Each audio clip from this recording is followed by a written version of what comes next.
Ladies and gentlemen, the Alabama Senate will now come to order. Our prayer today will be delivered by Jessica Ussery. Jessica is Elkmont Chapter State President.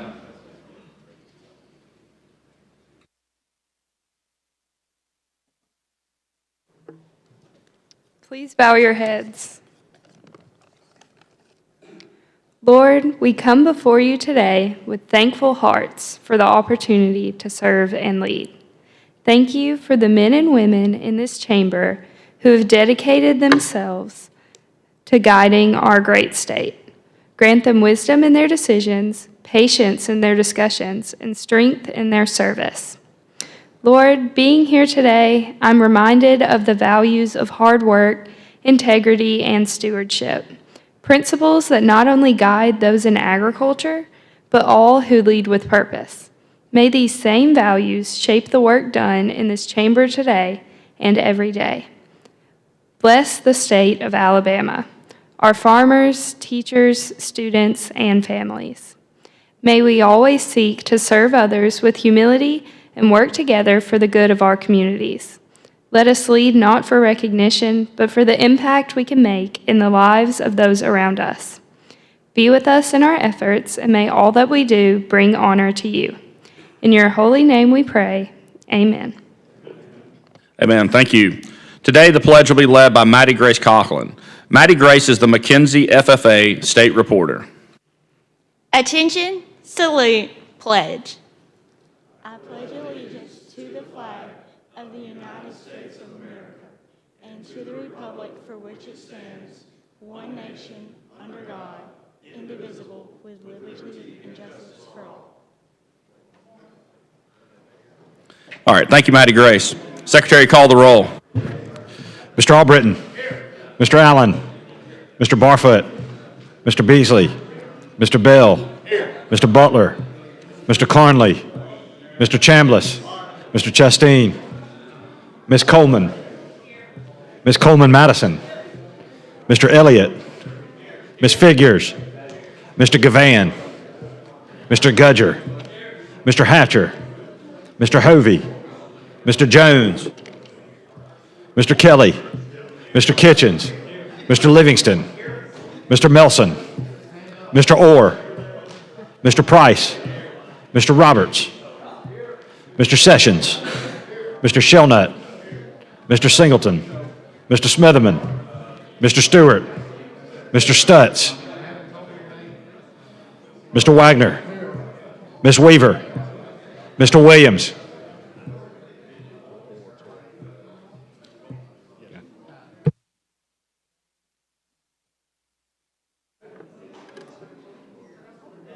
Ladies and gentlemen, we have 26 senators present, which is a quorum. The Senate is ready to transact business. Mr. President. Senator Wagner. Move that we excuse absent senators. All right, any objection? Hearing none, so ordered. Mr. President. Senator Wagner. Move that we dispense with the reading of the journal from the previous legislative day and that we adopt said journal. All right, any objection? Hearing none, so ordered. Now move on to introduction of bills. Senator Kitchens. Mr. President. We need to get a motion to set aside sunset for the purpose of the special order calendar. We already did that. All right. Made that motion to set aside sunset for the purpose of a special order calendar. All right. Secretary, call the long roll. Mr. Albritton. Mr. Allen. Mr. Barfoot. Mr. Beasley.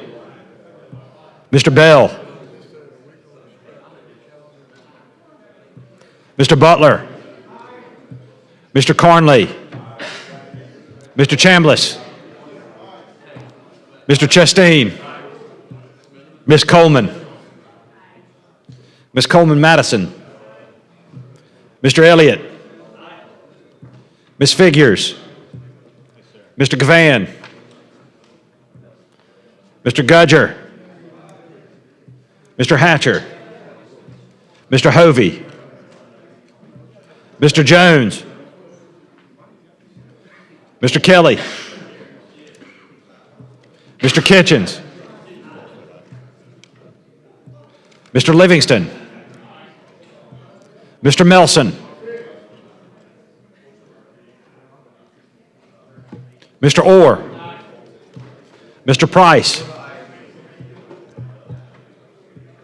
Mr. Roberts.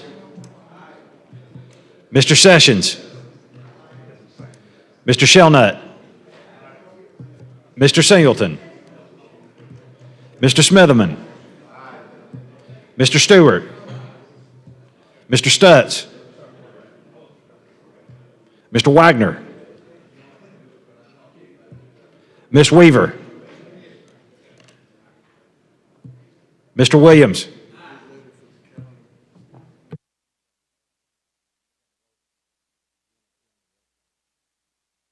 All right, 28 ayes, 0 nays. The motion passes. Now on introduction of bills. Is that right? Never mind. All right, now we're on special order. If you can. Mr. President, have a report from the Committee on Rules. All right, Secretary Reed received the report from Committee on Rules. Report from the Committee on Rules, Senate Resolution Number 48, Special Order Calendar. Be it resolved by the Senate of the Legislature of Alabama that immediately upon the adoption of this resolution, the following business in the order set forth below shall be the special and paramount order of business for the 17th legislative day, taking precedence over the regular order of business for any pending or unfinished business. Introduction of bills, House messages, reports from standing committees, motions and resolutions, uncontested local legislation. On page 7 of the calendar, Senate Bill 110 by Senator Williams and others regarding trucks.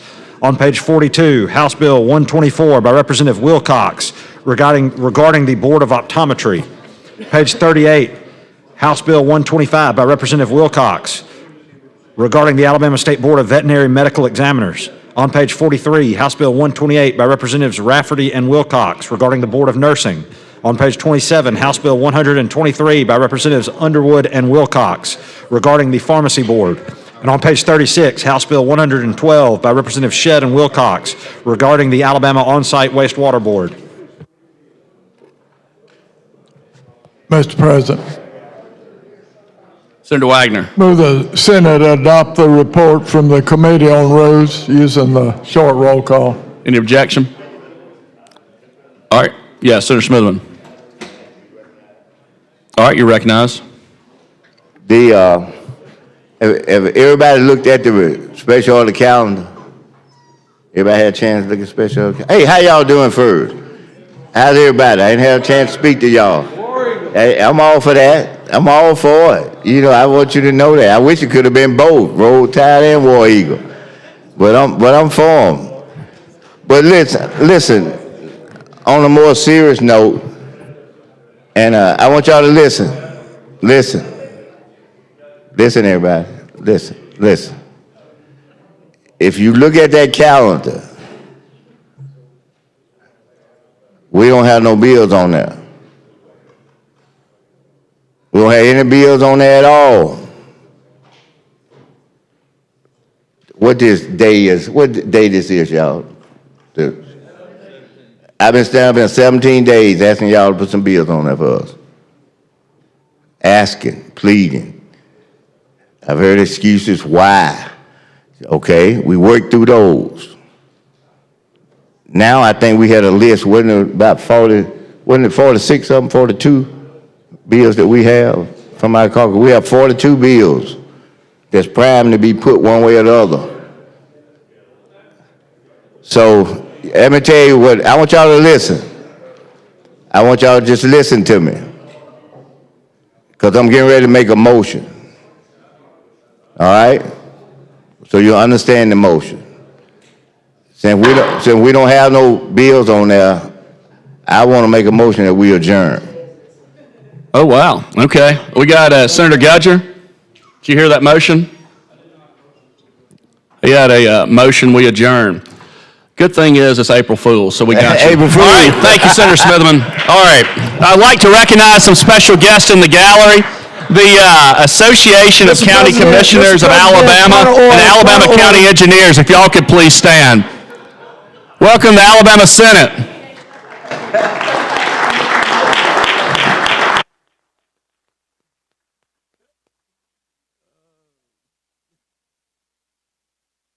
All right, Senator, do you want to talk on the motion to adopt the calendar? All right, we need to adopt the calendar. All right, motion to adopt the calendar using previous roll. Any objection? Hearing none, so ordered.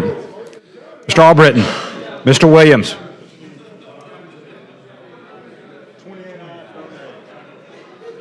All right, 28 ayes, 0 nays. The special order calendar is adopted. All right, one other special guest we got. Is she on the floor, Pat? Yeah, she's on the floor. When I call your name, if you could please stand. Nancy Robert. She's the Clerk's Office of Parliament in Alberta, Canada. She's a guest of the Secretary's Office. Welcome to the Alabama Senate. She's right here behind us.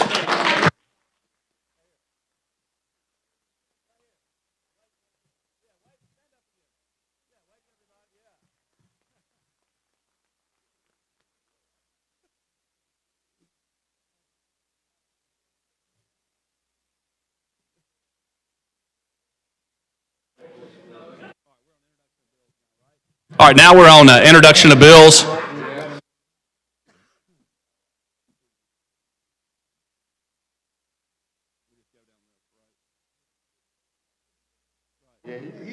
right, any other members have any introduction of bills? Any bills you need to introduce?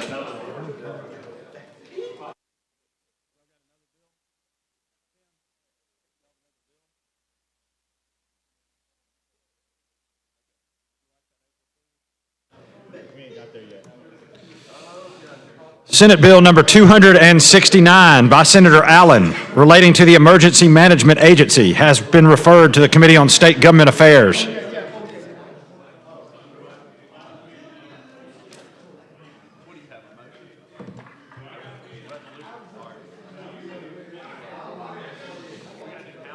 Senate Bill number 270 by Senator Weaver relating to taxation has been referred to the Committee on County and Municipal Government.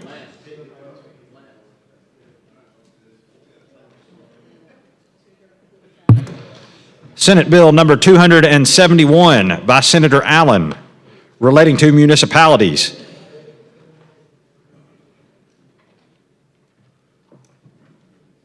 has been referred to the Committee on Transportation and Energy. What number was that, Matt? 271. Senate Bill number 272 by Senators Williams and Sessions relating to boards of water and sewer commissioners has been referred to the Committee on Agriculture, Conservation, and Forestry.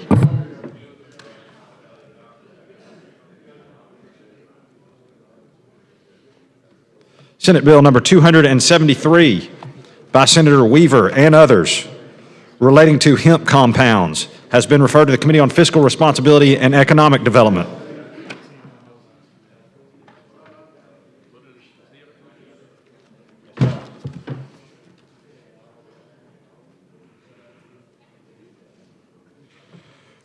Senate Bill number 274 by Senator Roberts and others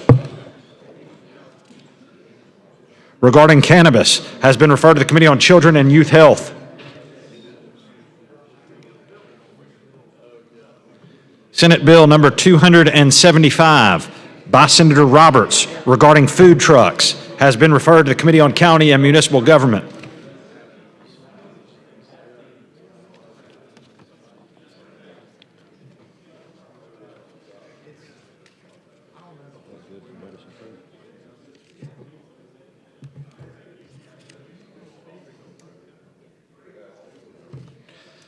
Senate Bill number 276 by Senator Albritton relating to Baldwin County is referred to the Committee on Local Legislation with notice and proof.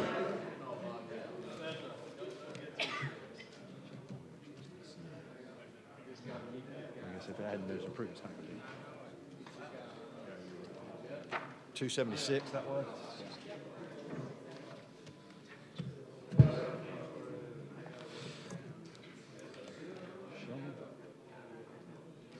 Senate Bill number 277 by Senators Shelnut and Roberts regarding to sex education in public K through 12 schools is referred to the Committee on Education Policy.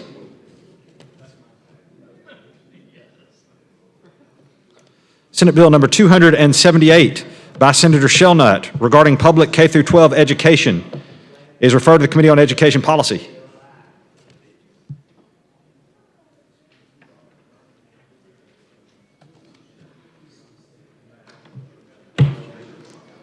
Senate Bill number 279 by Senator Gavan regarding the legislature is referred to the Committee on State Government Affairs.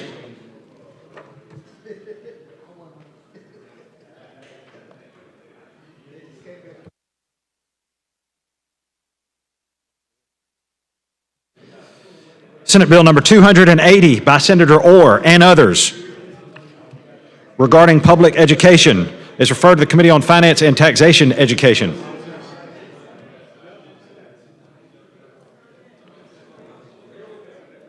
Senate Bill number 281 by Senator Shelnut regarding the payroll services is referred to the Committee on Banking and Insurance.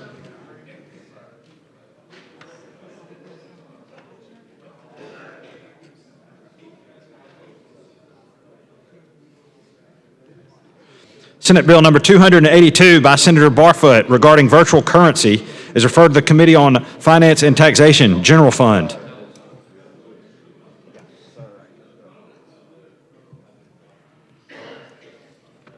Senate Bill number 283 by Senator Barfoot regarding the State Treasurer is referred to the Committee on Banking and Insurance.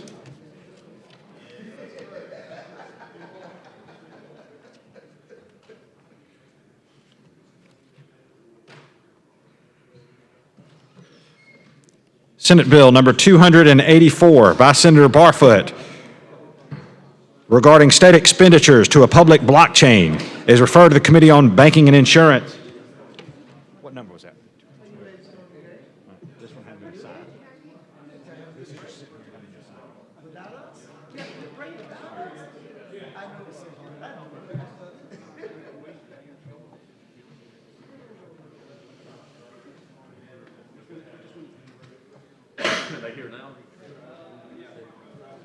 All right, I want to recognize some special guests in the gallery, the guests of Senator Stutz and Senator Gudger. When I call your name, if y'all could please stand. Lawrence County Commissioner Dana Charles with District 1 Commissioner Amard Martin. If y'all could please stand. Welcome to the Alabama Senate.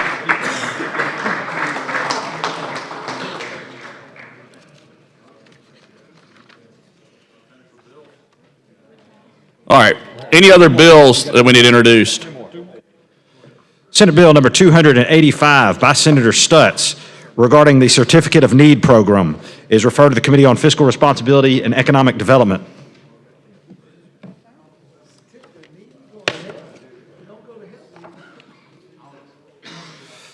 Senate Bill number 286 by Senator Hatcher, a proposed constitutional amendment relating to the City of Montgomery, is referred to the Committee on Local Legislation.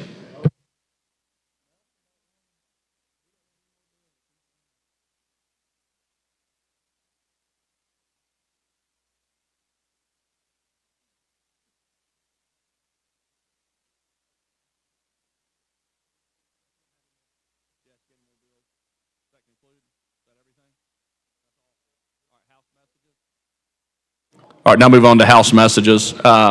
Secretary, call the first House message. Message from the House, Mr. President. The House of Representatives has originated and passed the following House bill in order same sent forthwith to the Senate without engrossment. House Bill number 376 by Representative Bedsole regarding motor vehicle licenses is referred to the Committee on Fiscal Responsibility and Economic Development. Signed, John Treadwell, Clerk. Mr. President, have the title read. All right, Secretary, read the title.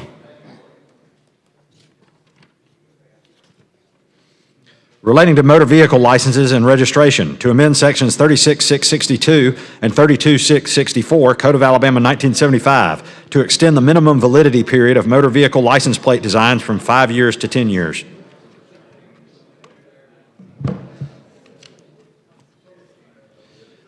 Message from the House, Mr. President. The House of Representatives has originated and passed the following House bill in order same sent forthwith to the Senate without engrossment.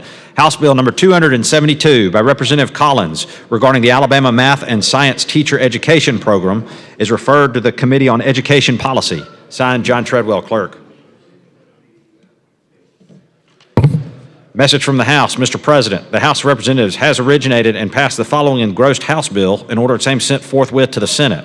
House Bill number 152 by Representatives Rafferty and others regarding sales and use tax exemptions is referred to the Committee on Finance and Taxation Education. Signed, John Treadwell, Clerk.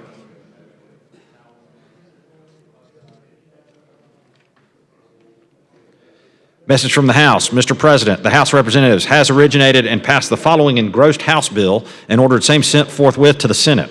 House Bill number 234 by Representative Baker regarding public school safety is referred to the Committee on Education Policy. Signed, John Treadwell, Clerk.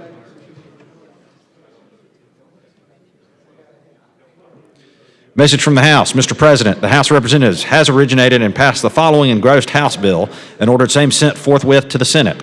House Bill number 384 by Representative Crawford and others regarding food enrichment is referred to the Committee on Health Care. Signed, John Treadwell, Clerk.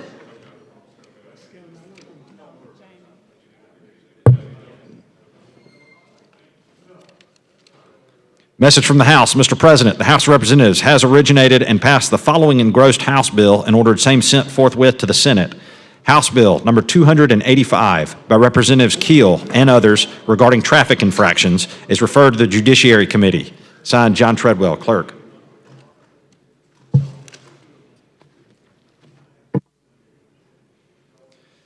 Message from the House. Mr. President, the House of Representatives has originated and passed the following House bill and ordered same sent forthwith to the Senate without engrossment.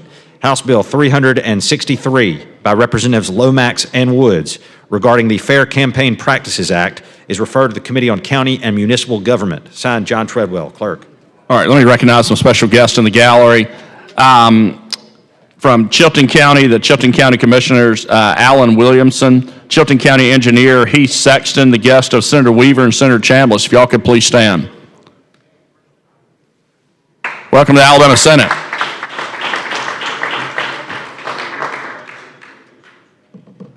All right, next got Calhoun County Commissioners Lee Patterson and Fred Wilson, the guest of Senator Kelly. If y'all could please stand.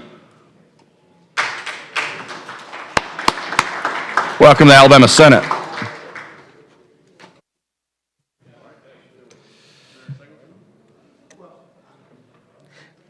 It's okay. I kind of wanted to get that title read on that last bill. I was trying to get a little bit more about that bill, but I'm fine. Okay. I'll follow up on it.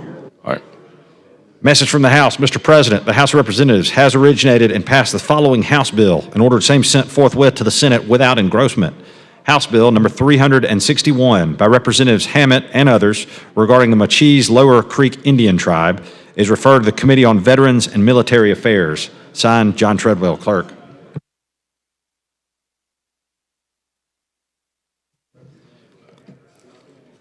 Message from the House. Mr. President, the House of Representatives has originated and passed the following engrossed House bill and ordered same sent forthwith to the Senate. House Bill number 95 by Representative Sells regarding consumer protection is referred to the Committee on Fiscal Responsibility and Economic Development. Signed, John Treadwell, Clerk.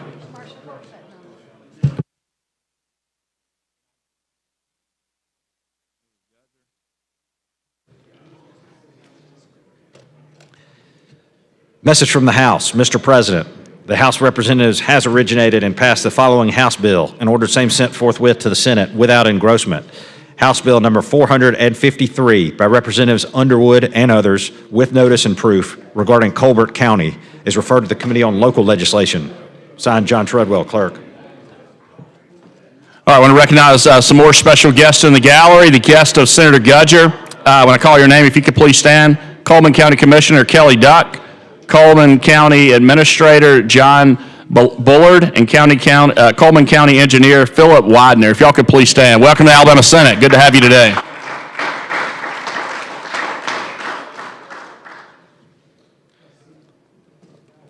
Message from the House. Mr. President, the House of Representatives has originated and passed the following House bill and ordered same sent forthwith to the Senate without engrossment. House Bill number 455 by Representative Jackson with notice and proof regarding Clark County is referred to the Committee on Local Legislation. Signed, John Treadwell, Clerk.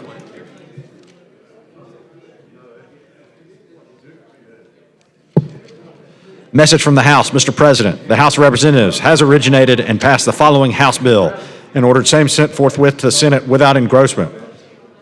House Bill number 458 by Representative Jackson with notice and proof regarding Clark County is referred to the Committee on Local Legislation. Signed, John Treadwell, Clerk.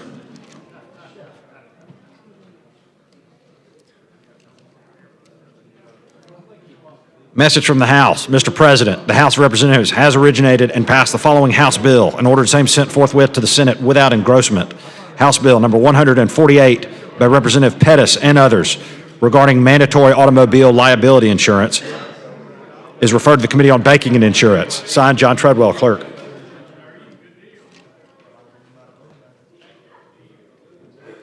Message from the House. Mr. President, the House of Representatives has originated and passed the following House bill and ordered same sent forthwith to the Senate without engrossment. House Bill number 457 by Representative Jackson with notice and proof regarding Clark County is referred to the Committee on Local Legislation. Signed, John Treadwell, Clerk.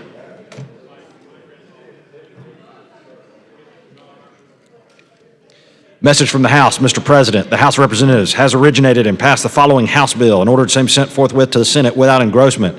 House Bill number 452 by Representative Underwood and others regarding Colbert County is referred to the Committee on Local Legislation. Signed, John Treadwell, Clerk.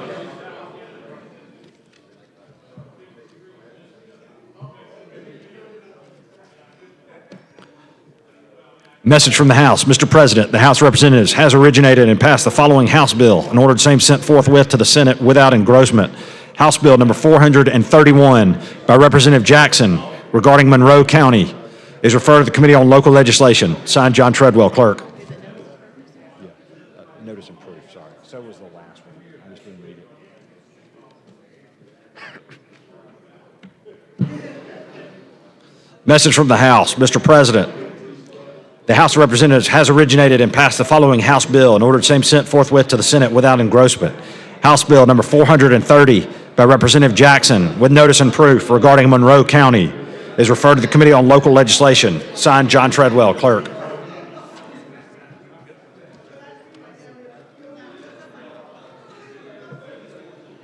Message from the House. Mr. President, the House of Representatives has originated and passed the following House bill and ordered same sent forthwith to the Senate without engrossment. House Bill number 429 by Representative Jackson with notice and proof regarding Monroe County is referred to the Committee on Local Legislation. Signed, John Treadwell, Clerk.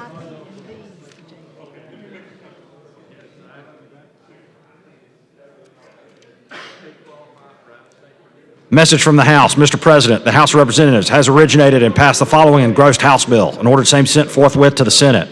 House Bill number 360 by Representative Robertson and others regarding the courts is referred to the Judiciary Committee. Signed, John Treadwell, Clerk.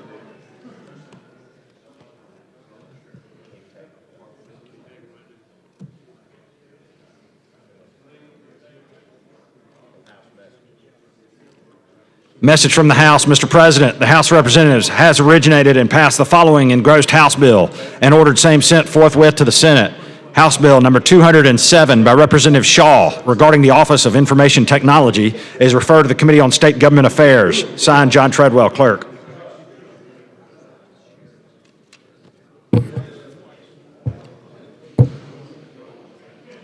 Message from the House. Mr. President, the House of Representatives has originated and passed the following House bill and ordered same sent forthwith to the Senate without engrossment. House Bill number 258 by Representative Carnes regarding elections is referred to the Committee on County and Municipal Government. Signed, John Treadwell, Clerk.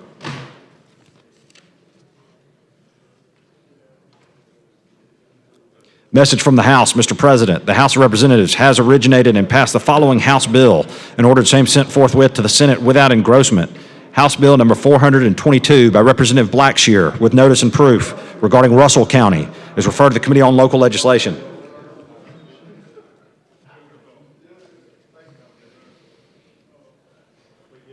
Message from the House. Mr. President, the House of Representatives has originated and passed the following engrossed House bill and ordered same sent forthwith to the Senate. House Bill number 333 by Representatives Faulkner and others regarding municipalities is referred to the Committee on County and Municipal Government. Signed, John Treadwell, Clerk.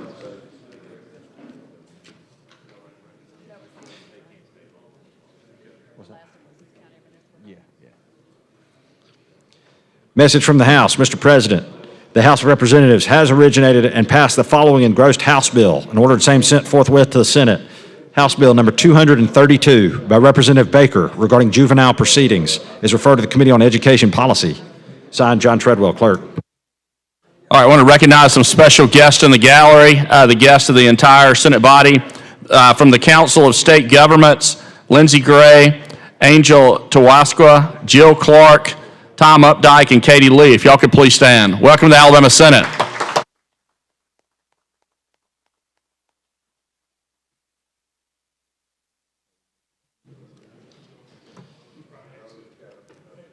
Message from the House, Mr. President. The House of Representatives has amended as therein shown and is amended as passed the following Senate bill and returns same herewith to the Senate. Senate Bill number 41 regarding Calhoun County. Mr. President, I move to concur. All right, you want to use, Previous rule. okay. Any objection to using previous role? Hearing none, so ordered. Mr. Albritton. Mr. Williams.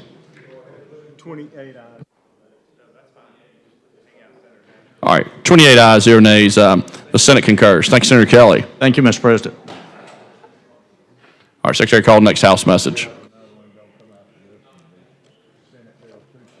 Message from the House. Mr. President, the House of Representatives has amended as therein shown and is amended has passed the following Senate bill and returns same herewith to the Senate. Senate Bill number 40 regarding firearms. Mr. President, Senator Kelly. I move we concur with the Senate and with the House. By previous rule, no objection. Mr. President, Yeah. would you please explain what we are concurring to with the House on firearms? I need to know about this. Yes, sir. This is the Hunter Houston bill. I That don't know what that is, the Hunter okay, Houston that's the bill. one where the veterans can take if they're thinking of suicide thoughts, they can come Okay. in. That's that bill. So what did the House do? The House made one change in that on liability to make it where the gun shop owner doesn't face liability with that. There was a technical thing that they had to do. So when I bring it to the gun shop owner, Yes, and I sir. give it to the gun shop owner, making him not liable at this point in time? Yes, sir, that's correct. So giving him some immunity. Yes, sir. I got you. All right. All right, motion adoption using previous role. Is that correct? Yes, sir. All right, any objection? Hearing none, so ordered. Mr. Albritton. Mr. Williams. 29 ayes, 0 nays. Senate Bill 40 passes. Thanks, Senator Kelly. Thank you, Mr. President. All right, Secretary, call the next House message. Message from the House, Mr. President. The House of Representatives has amended as therein shown and is amended as passed the following Senate bill and returns same herewith to the Senate. Senate Bill number 222 relating to medical clinic boards. Signed, John Treadwell, Clerk. Mr. President, Senator Hatcher. we move to concur using the previous role. All right, any objection? All right, any objection to using previous role? Hearing none, so ordered. Mr. Albritton. Mr. Williams.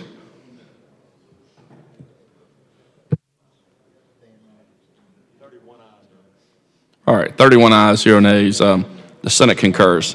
Thank you, Senator Hatcher. Thank you, Mr. President. All right, I think this concludes House messages. Is that correct? Oh, all right. Secretary, call the next message from the governor.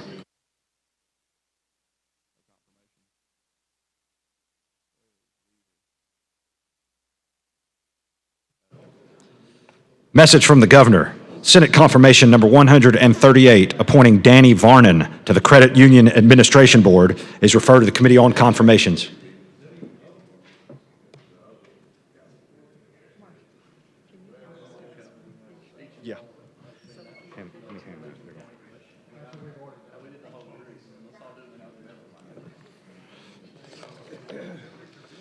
Message from the governor.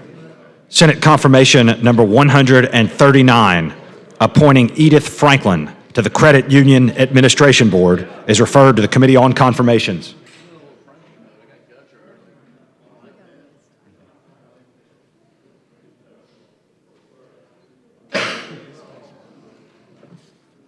Message from the governor.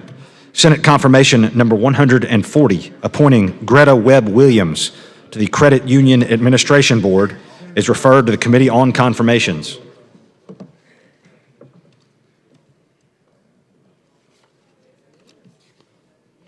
Message from the Governor, Senate Confirmation Number 141, appointing Derek Ragland Jr. to the Credit Union Administration Board is referred to the Committee on Confirmations. All right, I'd like to recognize some more special guests in the gallery. When I call your name, if you could please stand. The guests are Senator Melson, Senator Orr, Senator Butler, and Senator Stutz. The Limestone County Commissioners, Colin Daly and Darrell Samet, and Limestone County Engineer Mark Massey. If y'all could please stand. Welcome to the Alabama Senate.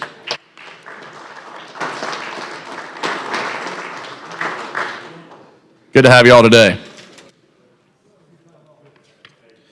Message from the Governor, Senate Confirmation Number 142, appointing Robert Steensma to the Credit Union Administration Board is referred to the Committee on Confirmations.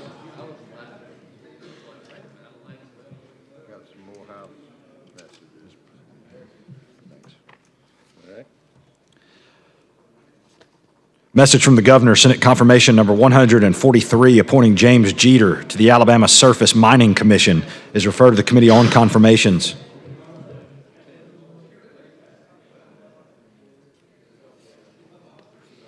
Message from the Governor, Senate Confirmation Number 144, appointing Deidre Tatum to the Alabama Surface Mining Commission is referred to the Committee on Confirmations.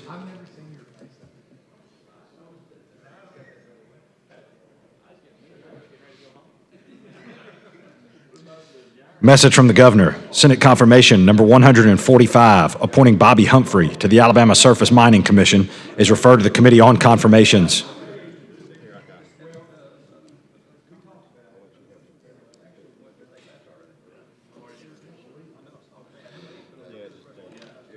Message from the Governor, Senate Confirmation Number 146, appointing Jennifer Harris to the Sickle Cell Oversight and Regulatory Commission is referred to the Committee on Confirmations.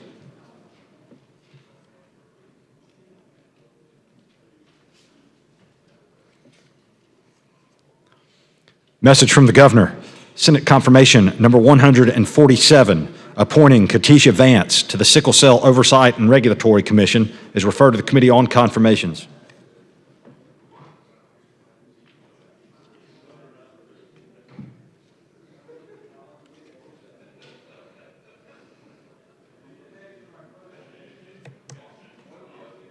Message from the Governor, Senate Confirmation Number 148, appointing Rodney Sullivan to the Surface Mining Commission is referred to the Committee on Confirmations. We got a couple more House first.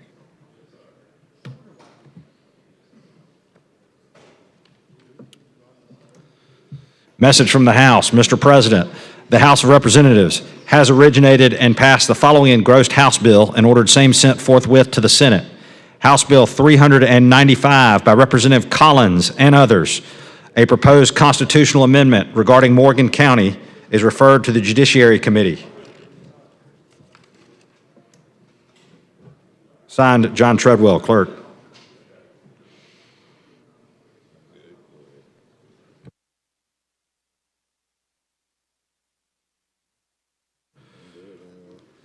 Message from the House, Mr. President, the House of Representatives has originated and passed the following engrossed House bill and ordered same sent forthwith to the Senate.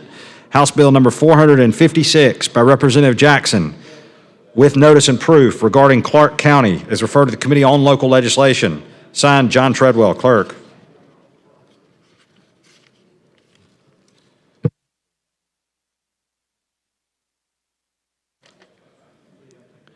Message from the House, Mr. President, the House of Representatives has originated and passed the following engrossed House bill and ordered same sent forthwith to the Senate.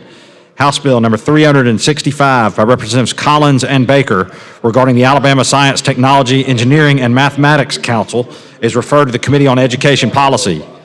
Signed, John Treadwell, Clerk.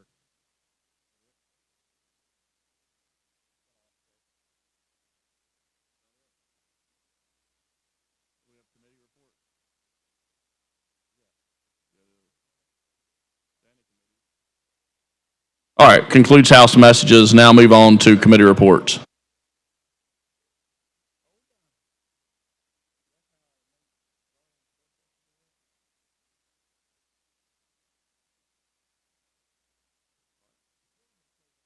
I'd like to recognize another special guest in the gallery, the guest of Senator Chastain, Senator Beasley. Brandon Shoup with the Houston County Commission, Chairman. Brandon, good to have you today.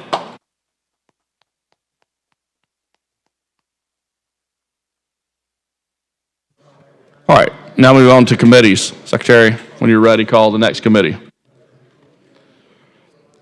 From the Committee on Fiscal Responsibility and Economic Development, Senate Bill number 243 receives a favorable report by a vote of 12 ayes and 0 nays.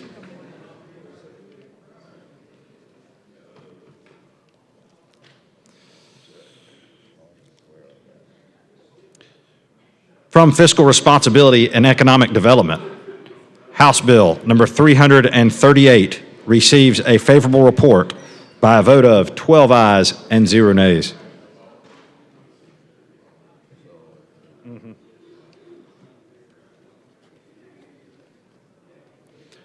From Fiscal Responsibility and Economic Development, Senate Bill number 233 receives a favorable report by a vote of 12 ayes and 0 nays. These bills, next committee. These bills received a second reading and be placed on the calendar for next legislative day. Secretary, call the next committee.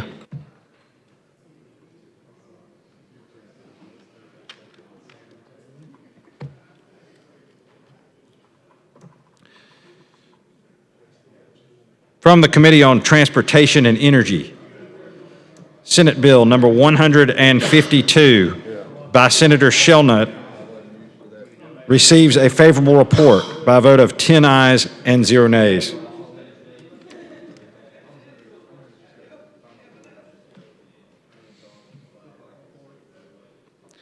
From the Committee on Transportation and Energy, Senate Bill number 231 receives a favorable report by a vote of 10 ayes, 0 nays, and 1 abstention.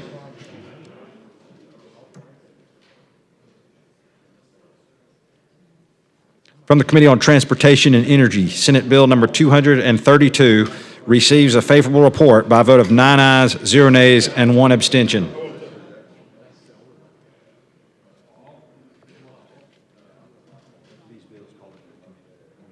These bills received a second reading and be placed on the calendar for next legislative day. Secretary, call the next committee.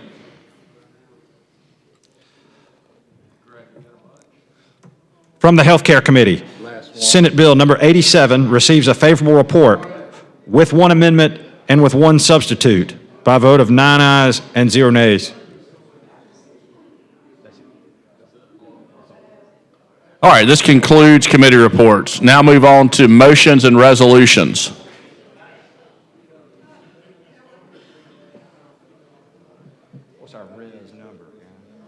Senator Coleman Madison. Thank you, Mr. President. I have, asked for, unanimous consent for SJR,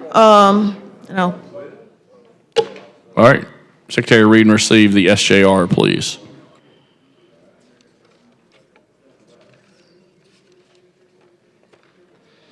Senate Joint Resolution number 49 by Senator Coleman Madison, celebrating the 111th anniversary of St. Stanislaus Catholic Church.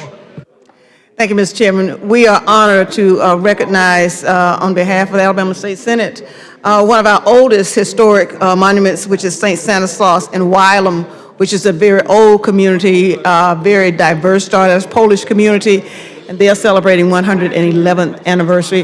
Mr. Chairman, I'd like to move using previous role, and I'd like to ask for all senators to be added to the resolution. All right, any objection for all senators being added as co-sponsor? Hearing none, so ordered. All those in favor say aye. Aye. Any opposed? Resolution's adopted. Thanks, Senator Coleman Madison.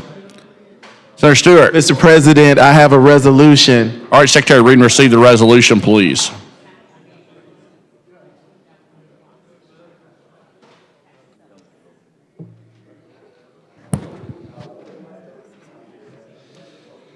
Senate Joint Resolution number 50 by Senator Stewart, recognizing April as Second Chance Month in the state of Alabama. Mr. President, I have the honor to serve on the Reentry Commission. I want to thank the senator, the gentleman from Pike Road, for sponsoring second chance legislation that passed before we went home. And so I move for immediate consideration And I move that the resolution is read at length. Okay, so you want it read at length? Yes. All right. Secretary, read the resolution at length, please. Senate Joint Resolution recognizing April as Second Chance Month in the state of Alabama by Senator Stewart. Whereas every human is endowed with dignity and value, whereas redemption is core in the American experience and our nation's progress, whereas Alabama is a national leader in reentry boasting programs like the Perry County Prep Center, where formerly incarcerated individuals are offered job training, substance use treatment, life skills, and educational opportunities. Whereas none of the more than 300 graduates of the Prep Center have returned to prison, demonstrating the program's success in preparing individuals for life after incarceration. Whereas being tough on crime also means being smart on policies that stop the cycles of crime and incarceration, including their effects of generational cycles. Whereas individuals who have paid their debt to society have earned the opportunity to rebuild their lives and contribute to their communities.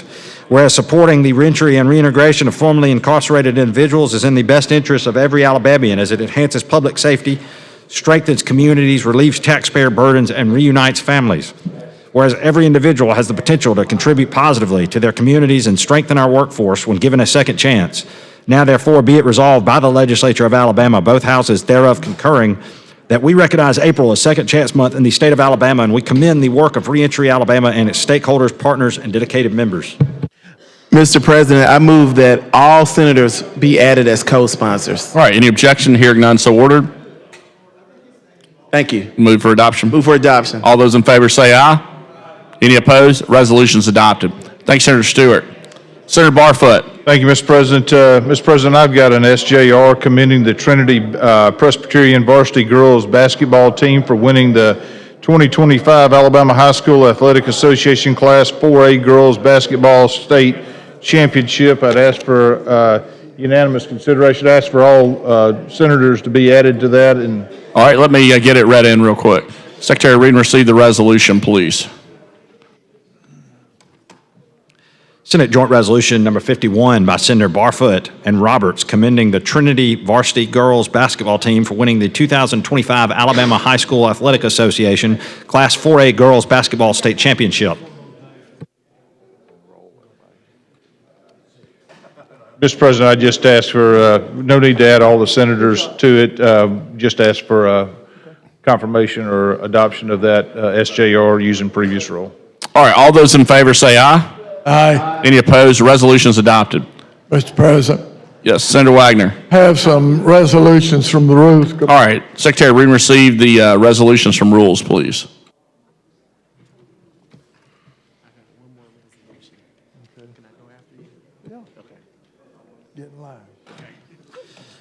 From the Committee on Rules, Senate Joint Resolution number 40, commending Taiwan for its relations with the U.S. and the state of Alabama. Also, House Joint Resolution number 105, commending Fred Gray. Also, House Joint Resolution number 118, commending Dolores Bagsby and the Mobile Judicial Commission.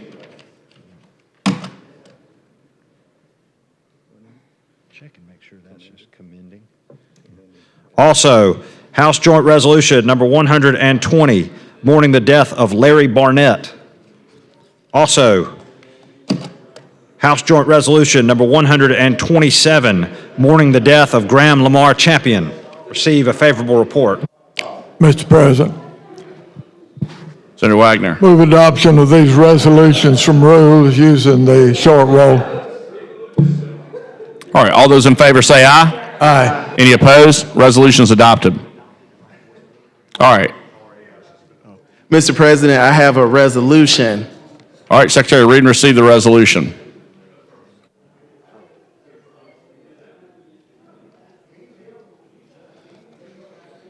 It's just an SR. Yeah, it's just an SR. Oh, well, yeah, okay. Mr. President, may I be recognized?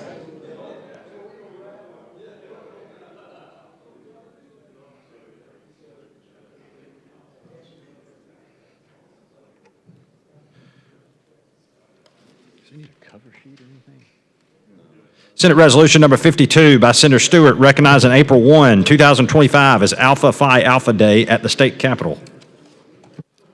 All right, Senator Stewart. Yes, today is the 17th annual Alpha Day at the Capitol. And I'm a member of Alpha Phi Alpha Fraternity Incorporated. And what people don't know is that Senator Smitherman is also a member, and Senator Hatcher. I ask that they join me at this time. Senators, and Alfred Murray, look at him, he's adorning his black and old gold. Senator Smitherman was instrumental in founding the Alpha Phi Alpha chapter while he was a student at the University of Montevallo. So he's a founding father. Is a member of Alpha Phi Alpha, and he's a graduate of Morehouse College. And when I was a student of Tuskegee University, my first political position was serving as president of my chapter. And so all of those skills, you know, Dr. Martin Luther King was a member of our brotherhood, Thurgood Marshall, and lots of other leaders throughout our nation and world. And so just want to yield the mic if they have some remarks at this time to speak about Alpha Phi Alpha Day. All right, Senator Hatcher. I'm speechless. So I'm introducing Senator Smitherman, Brother Smitherman. All right, Senator Smitherman. Thank you very much. Alphas have been in the forefront for years and setting the trend in terms of achieving. And we have a phrase in Alpha, and it says that all great men are not necessarily alphas. So all y'all can be great men out here, but all alphas are great men. Just remember that. You see an alpha, you see a great man. And we started out, some of our noted members was Thurgood Marshall, Supreme Court Justice, Martin Luther King was an alpha brother, just to name a few. So you can see the distinct people that are in this particular fraternity. But I was made in the fraternity back in the days when they hazed. So I was really made. Really made when you're supposed to be on a 6-week pledge in his last 6 months. You know, so yeah, oh yeah. So it's but when you go through the burning fire and you come out and realize that you don't get burned, then you realize that we have a saying, and I'm gonna say this in closing. We have a saying that a poem, and I'm just gonna give you one part we live by, and we say this: if you can keep your head when all in your head, we talking about our head. If you can keep your head when all around you is losing theirs and they blaming it on you, then you're gonna be a success. And they teach us to be able to understand that in spite of all of that, you have to keep your head focused on what you have to do. So I appreciate this opportunity just to share that little tidbit with you. And yes, I'm not just only an alpha man, but I'm an alpha man for life. I'm a life member for Alpha. So Alpha Phi Alpha all the way. Thank you. All right, thank you. Thank you, Mr. President. All right, hey, Make a Senator motion. Smitherman. Make a motion to adopt. All right, yeah. All those in favor say aye. Aye. Any opposed? All right, resolution's adopted. All right, Senator Gudger. Thank you, Mr. President. I've got a resolution I would like to adopt. All right, Secretary, read and receive the resolution.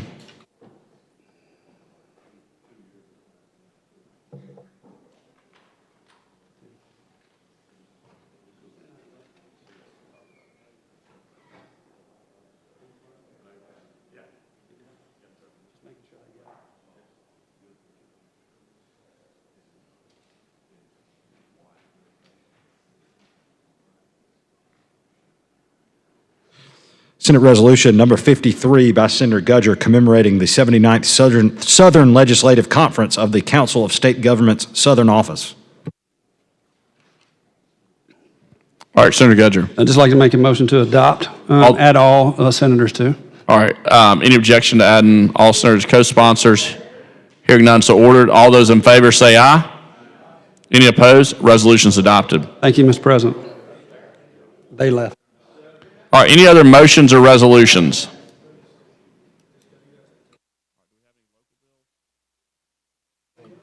All right, now move on to local legislation. Secretary, call the first bill.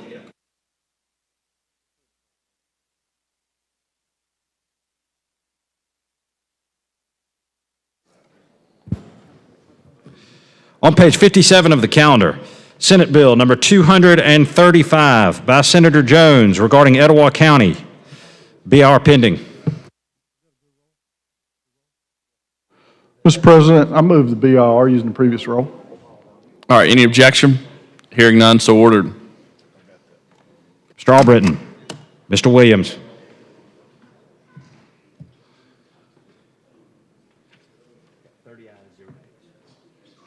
Thirty ayes, 0 nays. The BR is adopted. Secretary, call the bill.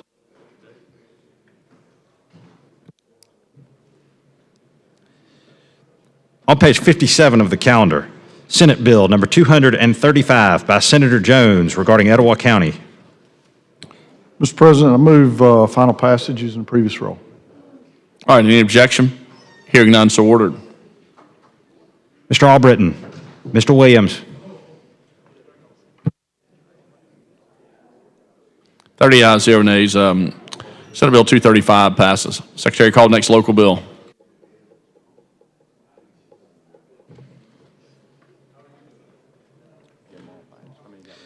On page 57 of the calendar, House Bill number 223 by Representative Hill regarding St. Clair County. BR pending. Mr. President, I move BR using the previous roll. All right, any objection? Hearing none, so ordered. Mr. Albritton. Mr. Williams. 30 ayes, 0 nays. The BR is adopted. Secretary, call the bill.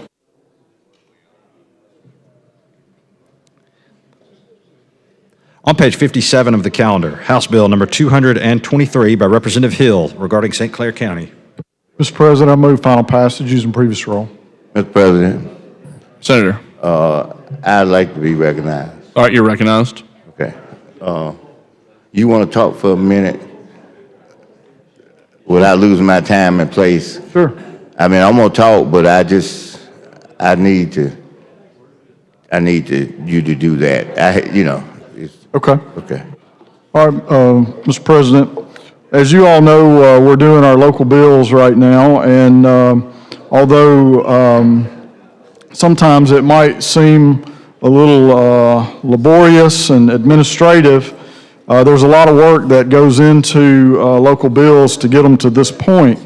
And, sometimes there's issues that come up, and obviously we're dealing with one of those right now, so we'll talk a little bit about the process and what it takes to get a local bill here so that those that are maybe not as familiar with the local bill process can kind of understand that this is not just a purely administrative function that we stand up before you today, but it's just the end of the process in this body for these particular local bills. So for a local bill, and I guess it serves to talk about what a local bill is. It's a bill that applies only to a county or municipality, a local. I think my explanation was so good it got y'all worked right out of it. So I'll give Mike back to you, Senator. This is not a response to what you said. That's why I did it that way. Let me share with you. Let me share with you something. I hope everybody can hear me. You ain't got to look at me, but I hope you can hear me. Now,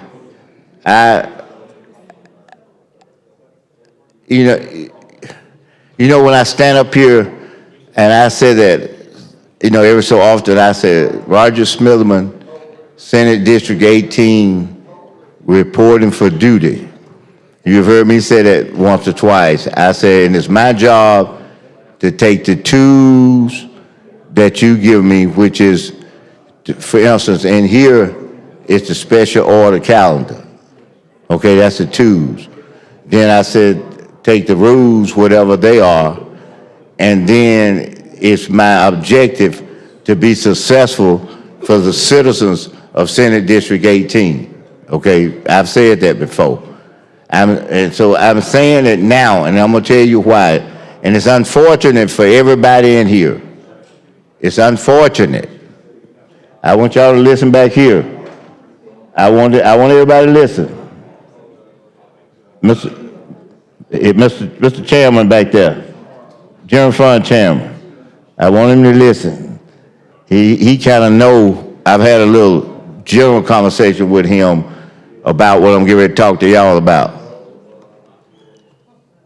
Remember I said I just have to take the tools you give me and do what I have to do? That's right. Well, this is a tool right here. I want everybody to look. I want everybody to look at this. This is, I want you to look now. This is a serious tool. You didn't expect what I'm getting ready to say. I know you didn't. I didn't have a wildest dream in my mind that I would be standing here right now. And I only found the need to stand here right now, Mr. Pro Tem, in the last 15 minutes. Okay? And you saying, well, what are you talking about, Smitherman? I'm holding up the budget for general fund that is supposed to be coming out of the House to us. And I'm going to start naming stuff to you. Let's try the Birmingham Civil Rights Museum, budgeted for this year for $100,000 and X'd all the way out. Let me show you the Jazz Hall of Fame that was budgeted downstairs for $50,000. Initially, I think most came out the governor's, the original budget. Ain't that how the budget go? It comes from the governor? That's right. But that's the governor put that in, and the House chose to zero it out. Let's move on down to the Magic City Classic, A&M and State. The governor put in $200,000. The House zeroed them out. And there's a few, I could go on and on in here. So if anybody in here think that that's going to happen and I'm not going to be at this mic from this moment until we leave, you can forget it. I will be right here. If you think that I'm going to stand up here and let somebody do that in my district, because see, I ain't putting y'all on the spot by naming the places that y'all got and they still in here. In fact, a couple of them been bumped up by 25, 50 more thousand. I'm not going to do that to you. So I want you to understand. I just want everybody to understand. And it's unfortunate, but I think it's some crazy. I think it's a crazy wave going on. Senator, anytime that you can, for the sake of DEI, you're going to take folk pictures off of something because you don't want the world to know that black folk did something. Anytime you look up and you got folk want to take the history where people that can't show that they exist. And y'all know I'm telling the truth because I've said where I thought that was happening. Now you want us to be extinguished. You want to shut our museum down. You want to shut us all the way down. You don't want us to have nothing. Nothing. Nothing. That's not going to happen. If it does, it will happen with the most resistance, using our rules and tools and procedures that I can use in this body. So I want to put everybody on notice. It's unfortunate you all you had nothing to do with this whatsoever. But I'm looking on here and I see bills that's got H, and yet that body thought enough to try to do that, to to do what I just told you all. And there's more in here. That's unacceptable. So I want everybody to understand why. It's even deeper than the stuff that we talk about, we try to work through in here. This is the root and the core. Because our job is to pass budgets here, in spite of all this other stuff on this thing here. And I know Sunset is one of them. I realize that we have a few mandate things that we have to do, and the budget is one of them. So no, this whole week, I had no idea I'd be standing here talking about a budget. I had no idea. I came in this morning. I did not. I'm gonna yield back there. I'm gonna let you talk. I'm not trying to hold you. Let me just finish though. I'm gonna help you. Okay. It's your mic. It's your mic. So That's not no problem with me. Okay. It's not a problem. I was waiting for you to say April Fools, but then you started getting cranked up, and I didn't think you was gonna say April Fool. Well, you're not gonna say April Fool, are you? And the sad part about it, the discussion I had with one of my colleagues, and standing in front of where the buddy chair. You're right there. Huh? Where is he? Right behind you. Yeah, they're right there. I was hoping that both of them would tell me it was April Fool. ask him if you think I said, you tell me the truth. I said, this the truth?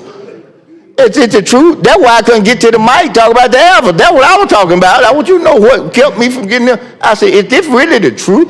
I didn't see this. I said, this the truth? No, you just got to be. I turned around twice. Did I not? I said, this April Fool, isn't it? Yeah. Trying to get me back. But no, I'm here to tell y'all, this ain't April Fool. I wish it was April Fool. So the second thing, Senator, the second thing is I was going through my process of local legislation, and one of my points was going to be how other things affect local legislation. Well, we're experiencing that right now. Something that's going on in the House, something that's related to general fund, unrelated to any of this stuff right here. And that's what I try to tell my local elected officials. Don't wait, don't wait, don't wait. You know you're going to do something, do it in December, advertise in December. Let's get this early in the session, because the later we get in the session, the more likely something like this comes up. And the way I usually say it is, if they get everything to me early, and I'm able to introduce it on day one, then I think maybe it's about a 95% chance we'll get that bill through the process. And every day we meet, it goes down about 5%. It goes down about 5% every day. So at some point, you're at 50-50. You introduce the bill here, you 50-50. And then as we get even later on in the session, there are so many things that come up that it's really, really hard. So you're proving my point before I even got to my point, that with local legislation, we need to do that early and not wait, because there's so many things that can get us off track. And you know, when I was on the county commission, and Senator, you'll love this, one of my commissioners, he would say, let buys be bye-byes. And now what he meant by that was, when you get through with this issue, you don't let it affect the next issue. And at county government, city government, local government, that's kind of the way it works. That's the way the system is designed. This system is not designed that way. This system is designed so that it's all interwoven. There's two bodies, there's two chambers, there's all kinds of rules, there's all kinds of tools, as you talked about, to hinder the process. And when you're on the receiving side of that, that's not so fun. But when you're getting run over, that's what you have to do. So anyway, I thought it was kind of interesting that as I was going to get through talking through this process, you came back with an issue that just totally affected this local legislation. It has nothing to do with local legislation. So anyway, I was hoping you were going to say April Fool, but you didn't. And then when you started to get wound up, I'm like, oh, he ain't going to say April Fool. I wish, look, I had my wildest dreams not dreamed, but thoughts that I would be standing here having this, we was having this conversation. I just wanted you to know that. That is not, this is not what I desire to have to do, for real. I'm just want you to know that. I understand. But sometimes when you have a new turnover of people, they don't know the history. And you said, what do you mean? In 2010, the same thing, the same approach was taken in relationship to, now it's the minority caucus. When the change took place, several things were done for whatever those reasons were. Okay? One, I'm just talking my own self, I was on the board of trustees at a university. So once that change took place, it was decided that I don't need to be on that no more. The same thing with the Sports Hall of Fame board. It was decided I didn't need to be on there anymore. Okay? And it was the same thing with, there was one other thing. I'll tell you another thing to show you what I'm saying. In fact, I was pro tem when the change took place. After the election, before I could get back down here, you take your little things out and do the different things. They went in and took all my furniture. All of it. In my office. Not in the other offices, but in my personal office. Only to realize that that was my legislative furniture. Because as pro tem, I didn't buy any new furniture for me as the pro tem. I did buy some for support staff, but for me. So they assumed that it was pro tem furniture. But what happened was Senator Hinton Mitchum, his wife was an interior designer, and she had designed the pro tem furniture. So I signed the pro tem furniture over to him because he had no personal furniture. That was the old pro tem furniture. Brought my furniture in. The next thing I know, the furniture had been taken out, split up. I walked straight into one of the senators who had the desk, never told him whatsoever. Okay? And the thing that I said is that we were like people who were bitten by snakes. Once a snake realized that once you put the venom in us, is that we had the anti-agent to neutralize the venom. That when you got through with doing all of that, you looked around, we were still standing here. That's kind of like this situation is here. Why? I don't have a clue why it's like that. I don't know why it happened like that. There are legislators who are from the same city, the same county, who are in the House. And I don't know why that happened in the House. But I do know that's not something that I'm gonna acquiesce. And you see this right here, Senator? I picked this up. I went to my office at 2:05. That's why I came in right when we were getting through the road. Because something in my hardest heart told me that it was time for this. You know what this means? I tell you. And you don't have to guess if you. Well, I got a question before you tell me. Okay. Is that the same canister, or do you use it and replace it? It's the same It's the one. Same canister. It's the same one. I figure you're gonna say that. It's the same one. And for everybody to know it, but a few people that don't know it, this is some Nestle Quick. And you know when you put the Nestle Quick in the milk and you stir it up, it tastes real good at the top and about 2/3 of it. But then at the bottom it get thick. I mean, it gets so thick you can't hardly turn it. The goodie. And I'm ready to make an announcement to everybody in here. It's thick in here now. It's thick in this body now. It's even thicker downstairs, but it's thick in this body now. We didn't ask for all the, see, this is drinking up all the milk. It done drunk up all the little milk we supposed to get in Jefferson County. The milk stopped. It left me down, with the didn't thick. get all Now the way up. I'm up in with the thick stuff. So it's harder to ply through, and you got to ply through more and more and more and more till you can keep or get it where it starts getting where you can turn it a little bit.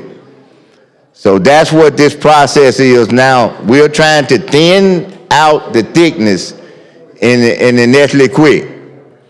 Okay?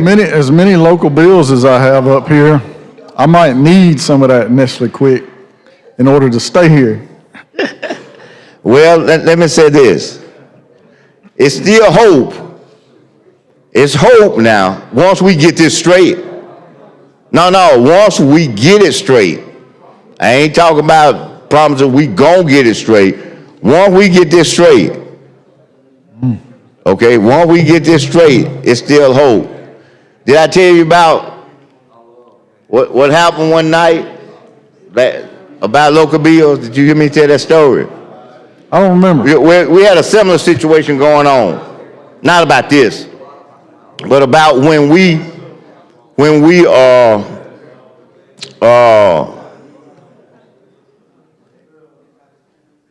were addressing some issues. And you believe it or not, golly, you know how things just come back again. This was a similar situation.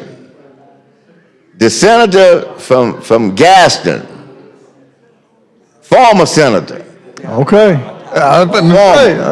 Former. No, we can't talk about folks live, but we can talk about these folks who ain't here. The former senator. Okay? Former senator. He was over there trying to take the money for the World Games. Y'all remember that? We was in the people who was here. He was over there, and he had 2 or 3 of them. They were trying to take the money out, take money from us the same way they trying to take here from the county. They trying to take the money.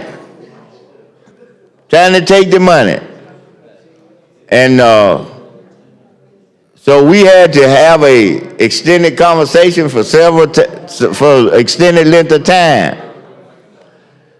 So what ended up happening, we ended up with like 100 and maybe 20 local bills that had not been passed because we were having this process that we were going through. And we was on the last night. We were sitting up here till probably about 8:30. Rabbit got the gun on the last night, though. Yeah, but you know the 8:30 was the significance. They you know, everybody they called in and told the hotel folks they're gonna be a little later coming in. The ones like me who go home, they call their family and say, look here, I may not make it home tonight unless it's 2 or 3 o'clock or 4 o'clock in the morning. And we sat right in here with 2 mics. The first time that we did it, I was at that mic, Senator Dow, Gerald Dow was standing at that mic. And we passed 120 local bills in a matter of hours, okay? We did something similar like that with some confirmations, something similar like that as well. So, it's nothing to panic about those kind of elements because, everybody know that in particular, all politics is local. So, we're going to get them passed. Don't worry about that. We're going to get them passed. I'm just telling everybody that right now. We're going to get them passed. But that's in due time. That's somewhere around day 29 or day 30 we talking about now. We got about 10, what this day, 18?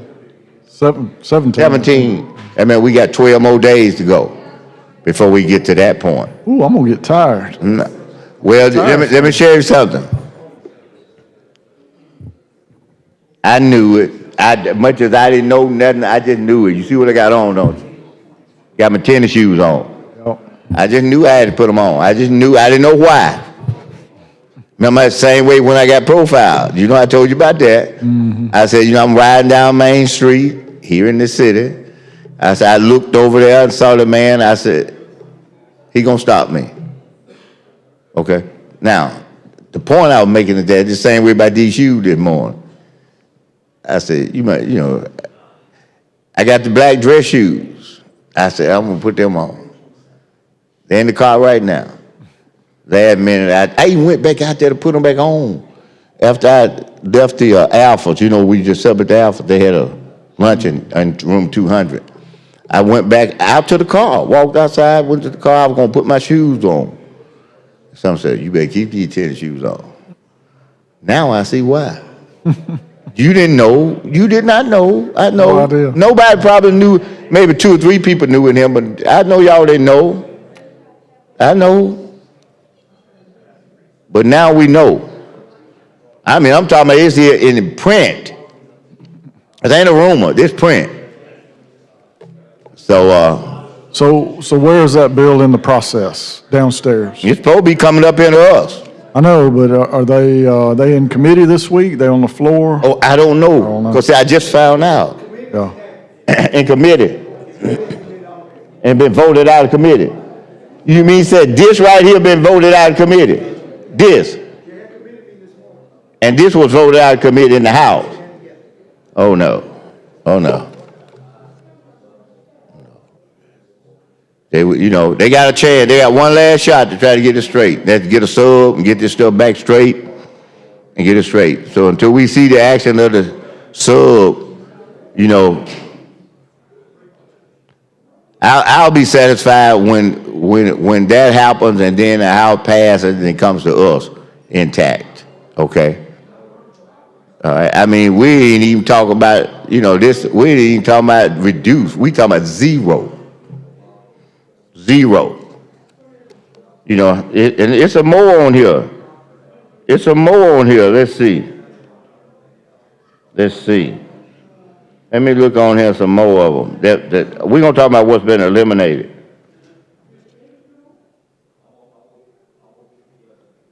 Look at this. The original proposal had a figure in there for the World Police and Fire Games. They cut that in half. Okay? They cut that in half. Let's see what the next one is. I want to talk about a few of these. Let's see. Let's see what else we got in here. Let me see. Yeah, let me look in here. Okay. Now, let me look and see. Okay. Yeah. Senator Smitherman, while you are looking through that, do you mind if I recognize some special guests in the gallery? Not at all, Mr. President. Not at all. All right. The guests of Senators Elliott, Albritton, and Figures, if you'll please stand. Members of the Spanish Fort Junior City Council, Mayor McMillan, and Councilman Gustafson. Welcome to the Alabama Senate.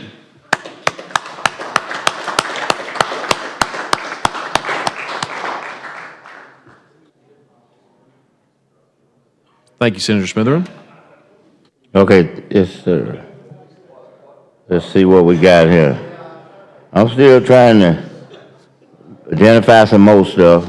I mean, I'm identifying, like I said, the day is not to talk about all the others that I'm sure probably relate to some of you all that not only got what they're supposed to got, but got the increase, a little increase. Right now, today is the day to talk, we talk about that another day, but today is the day to talk about, oh, here we go, here we go, here we go, here we go. Yes. All right. I'm gonna name you some more on here. See what they say. Just the ones that's been affected. Yeah, just the ones that have been affected. Let's see. Let's see. Yeah, let's see right here. Yeah, I got my list over here. Now here we go. Here we go. Here we go. Here we go. Let's try this. Birmingham Police Athletics had 50 on the original budget, zeroed out. Birmingham Rapid Transit had 200,000 zeroed out. Let's see. Let's see. Let's see. What else we got in here? Hoover Park upgrade had 500,000. They took 400 of that and gave 100,000. Let's see. What else we got in here? City of Trussville had 250,000. They've been zeroed out. Let's see. Let's see. Now, that ain't the only one, Doc. I'm gonna show you where I'm going with this. I saw this one at the bottom. It says Selma and Wilcox. It's the County Housing Authority. They had $100,000 zeroed out. Now, I'm seeing a little pattern in here. I'm seeing a pattern. And you know, you don't like to call it what you see. Only ones I'm running across being eliminated is the members of the minority caucus. Now, that's the only thing I'm seeing. It may be some more in here that's not, but that's what I'm seeing. Okay? I mean, I'm just going by the paper. Don't everybody understand that. This ain't somebody's opinion. I'm just reading off of what's on the document that was voted out of the House General Fund Committee. That's what I'm reading off of. Okay? So I want everybody to understand that. So don't be tripping because you say, what he up there saying this for? I'm just saying what's on the paper. That's all I'm doing. You know, anybody want to verify whether it's on the paper? You can get a copy of this made, or you can get a copy, they'll bring it to you. But this is what we're dealing with. Now, let's see what else we got on here. Let me see. Oh yeah. Let's see. Urban impact, zeroed out. Village Creek, flooded, that's the flooding, Village Creek, zeroed out. Woodlawn Foundation, zeroed out. Let's see. See what else in here? Been zeroed out.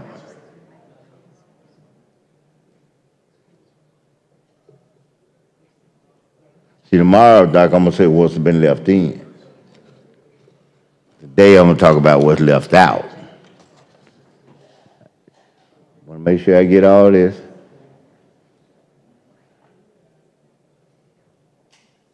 Just look at all this here.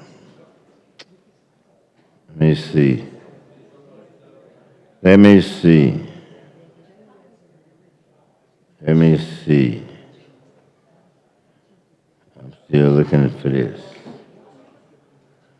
Still looking for it. I'm still looking. Trying to find my way in this. Just trying to.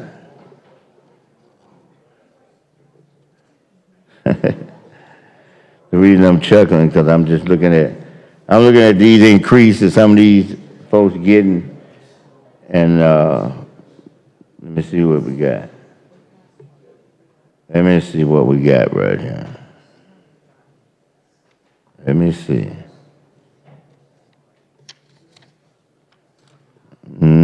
See if I can run across it anymore. Let's see. I don't, right there. Let's see what we got here. We got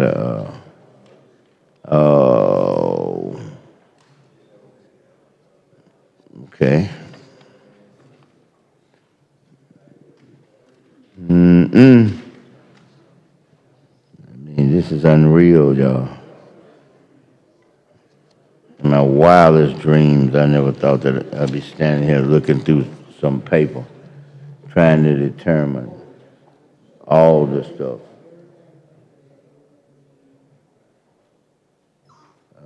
Let's see. I already talked about that one. Let me see. Let me see. We got a freshwater land trust.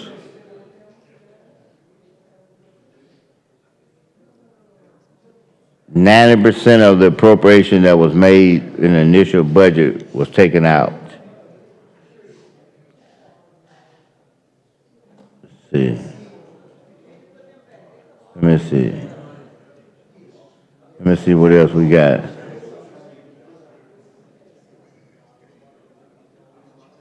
Let's see what we got. Red Mountain Park, zeroed out. Let's see. Is that what now? Oh yeah. Oh yeah. Oh yeah. Oh yeah.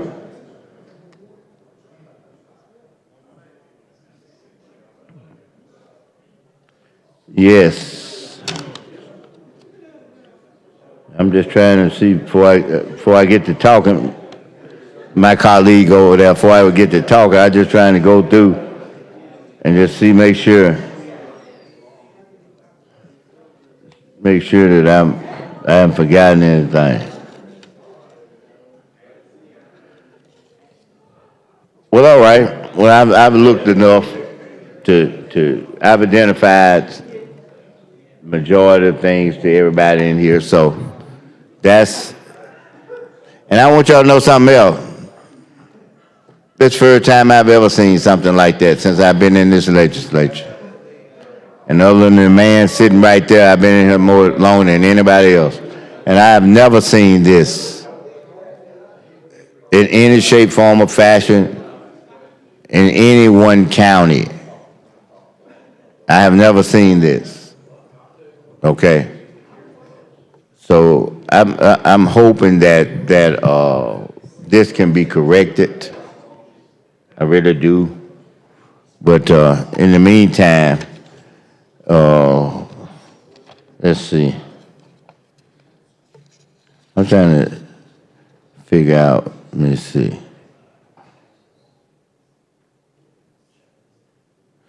Senator, what, let me see, 223.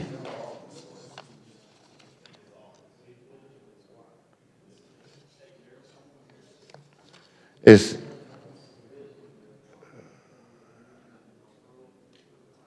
$223 and 57. Oh, that's right, we on local bills. Yeah, we on local bills. Oh, okay. I was getting ready to talk about some stuff on here. I'm ahead of the game now.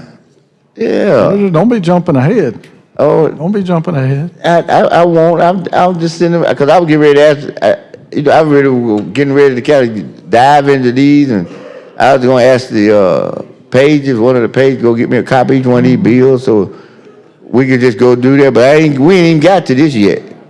No, sir. Oh, okay. Tell me something about this bill. I mean, you kind of, I was focused on this right here, really I was. And if you, but now I wanted to make sure you all knew why I was here. That's the main thing. You understand, you know. Mr. President, can I answer the questions? I'll dialogue with him. Okay, you're How recognized. much time? I know Hey, they'll hey, start the I ain't got to clock do for it. this, have I? No. You're not in that courtroom. Huh? Okay, no, hey, let me say it like I'm this. sitting back down if I do. No, you've been road tested. You already done passed the test, so go right on. This is the supernumeraries in St. Clair County. It allows the county commission to give them a pay raise where they've been left out for years. Our supernumerary sheriff and supernumerary revenue commissioner, this just allows them to get the pay raise the county's trying to give them. That's all this local bill does. And I think that that's good, because I actually have a bill. Let me say this. The legislature helped me pass a bill that established that we would have an elected school board from my opponent.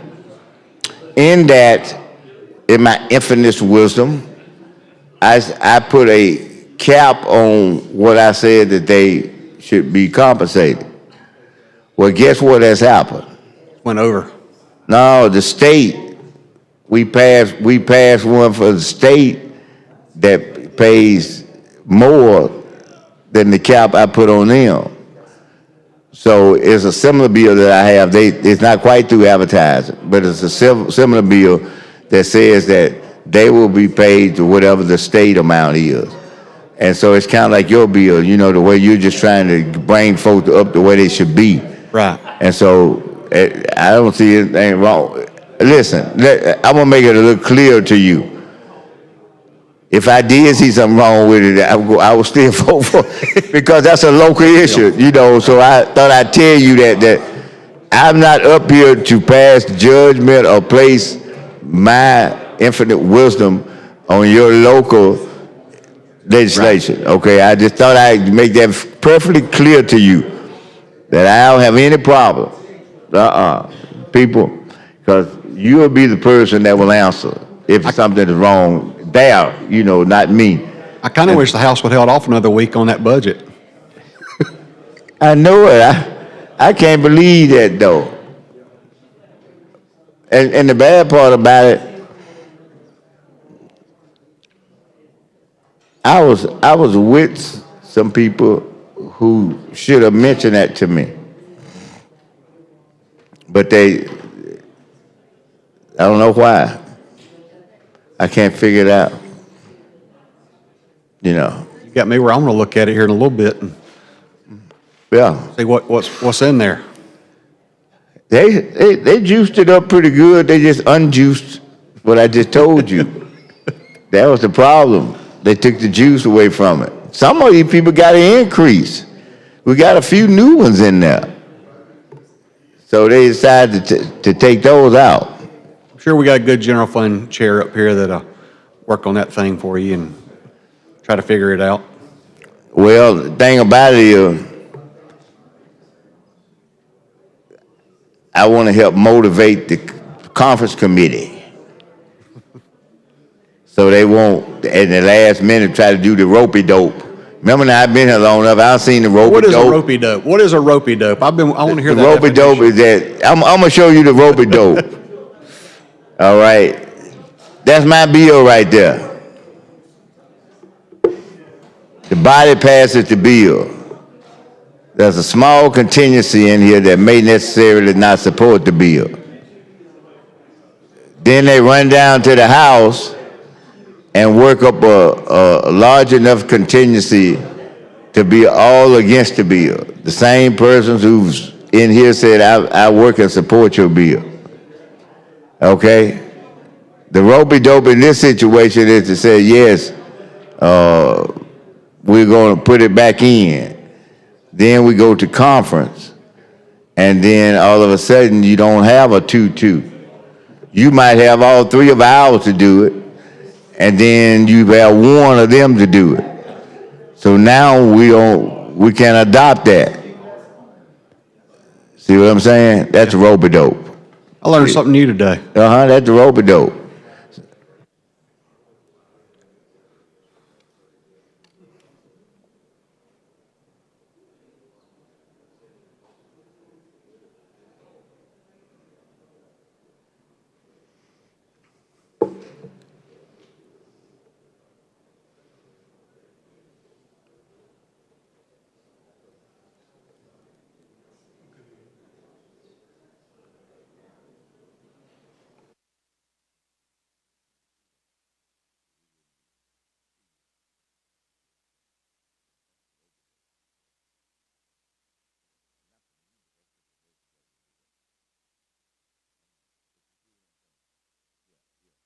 If you don't, I'll leave.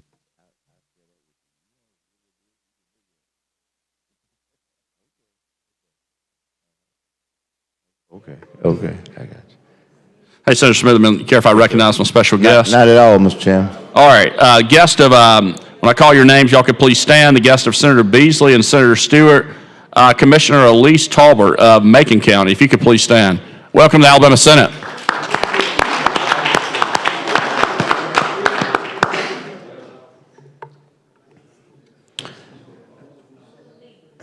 But, and I'm going to show you another rope-a-dope. Okay.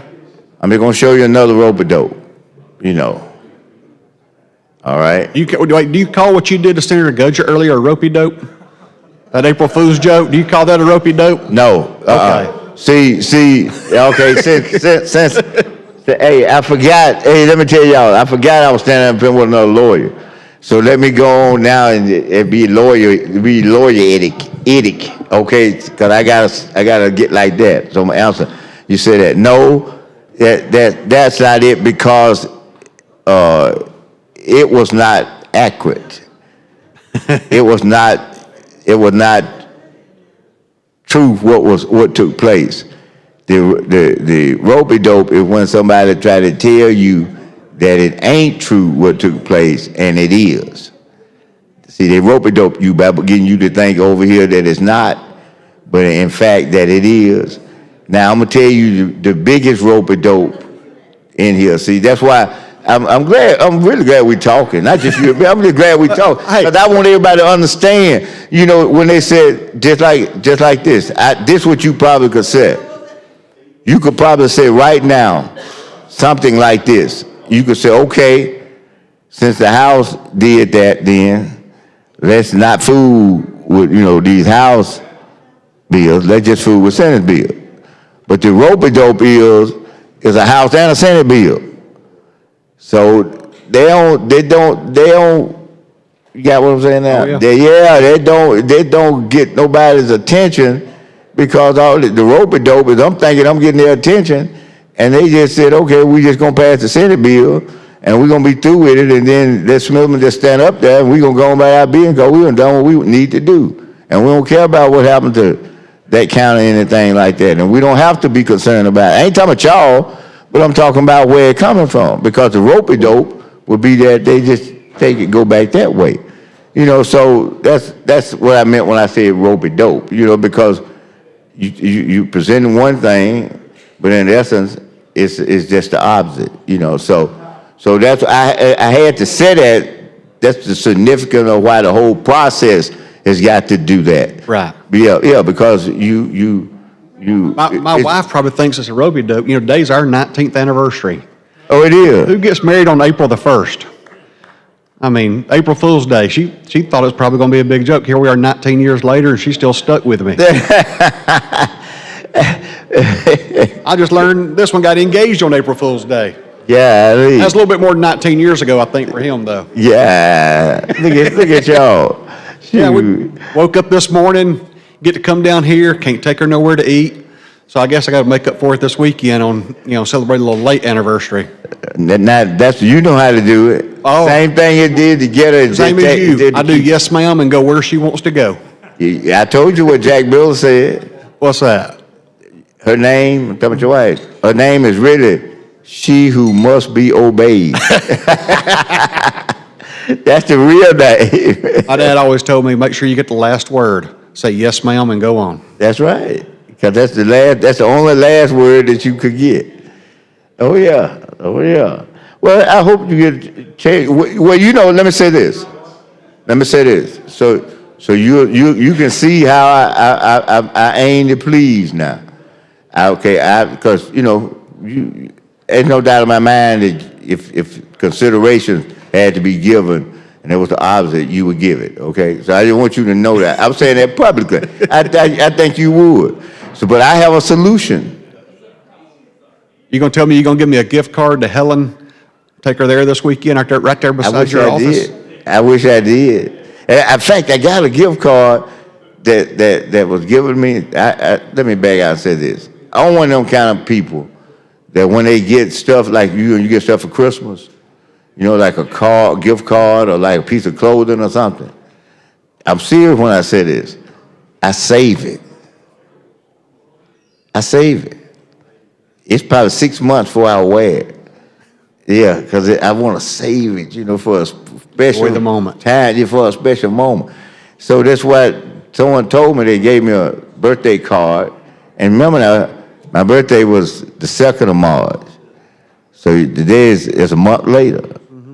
They told me, they said, you better open that because you probably lay that around and don't know that there's a gift card in there.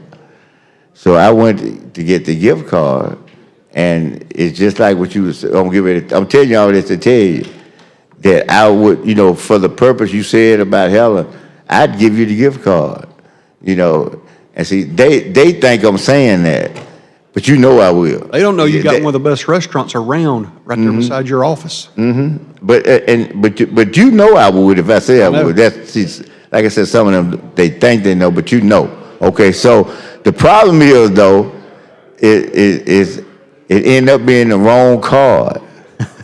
Because they gave me an Amazon card. I got to order from Amazon. If I'm gonna order something, I got to order from there. So if it had been like a Visa card or something, I would reach my pocket right now and hand it to you.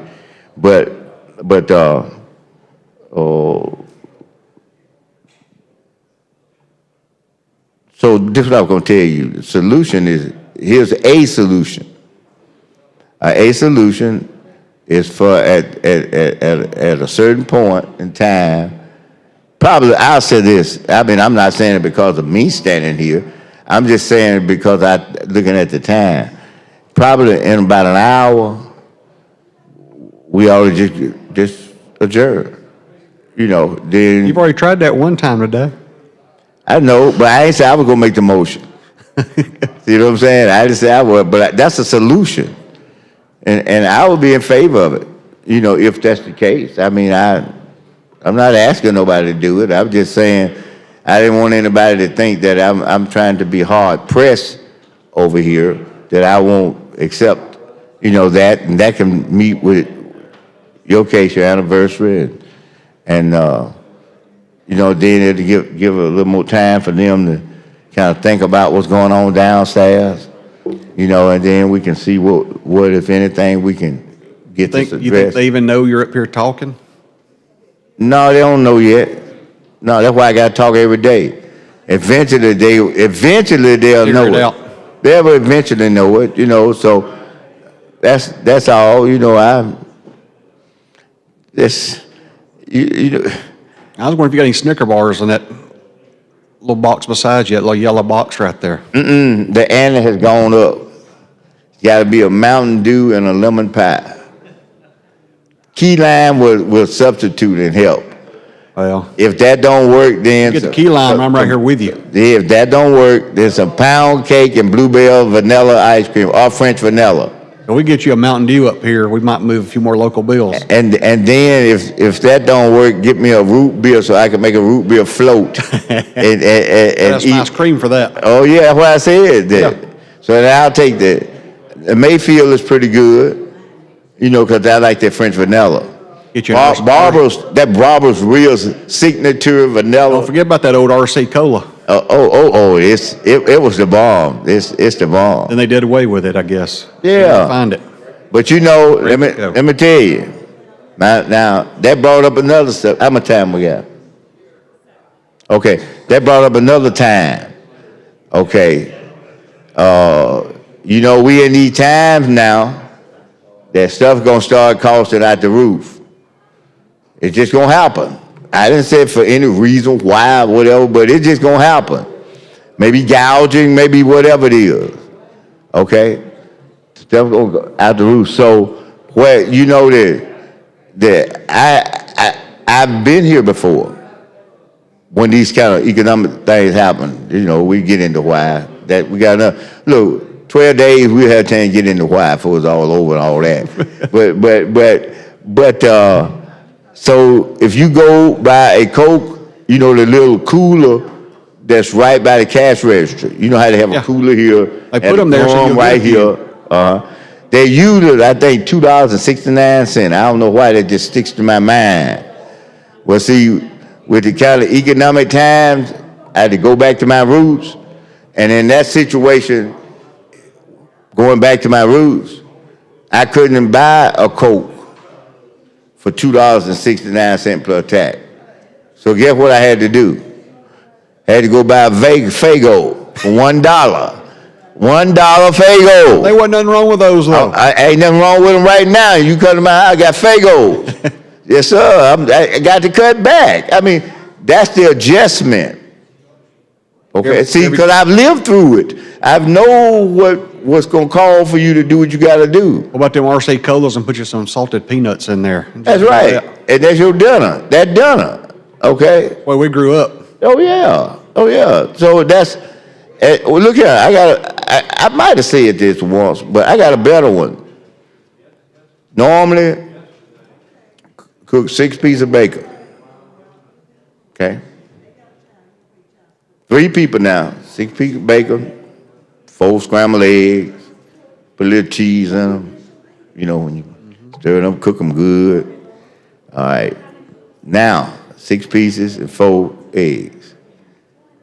The adjustment, because of the same thing I just told you about the Faygo, I've already started adjusting. I just want you to know that. I ain't waiting on I've already adjusted. So now what I do, like this morning, instead of cooking the 6 pieces of bacon,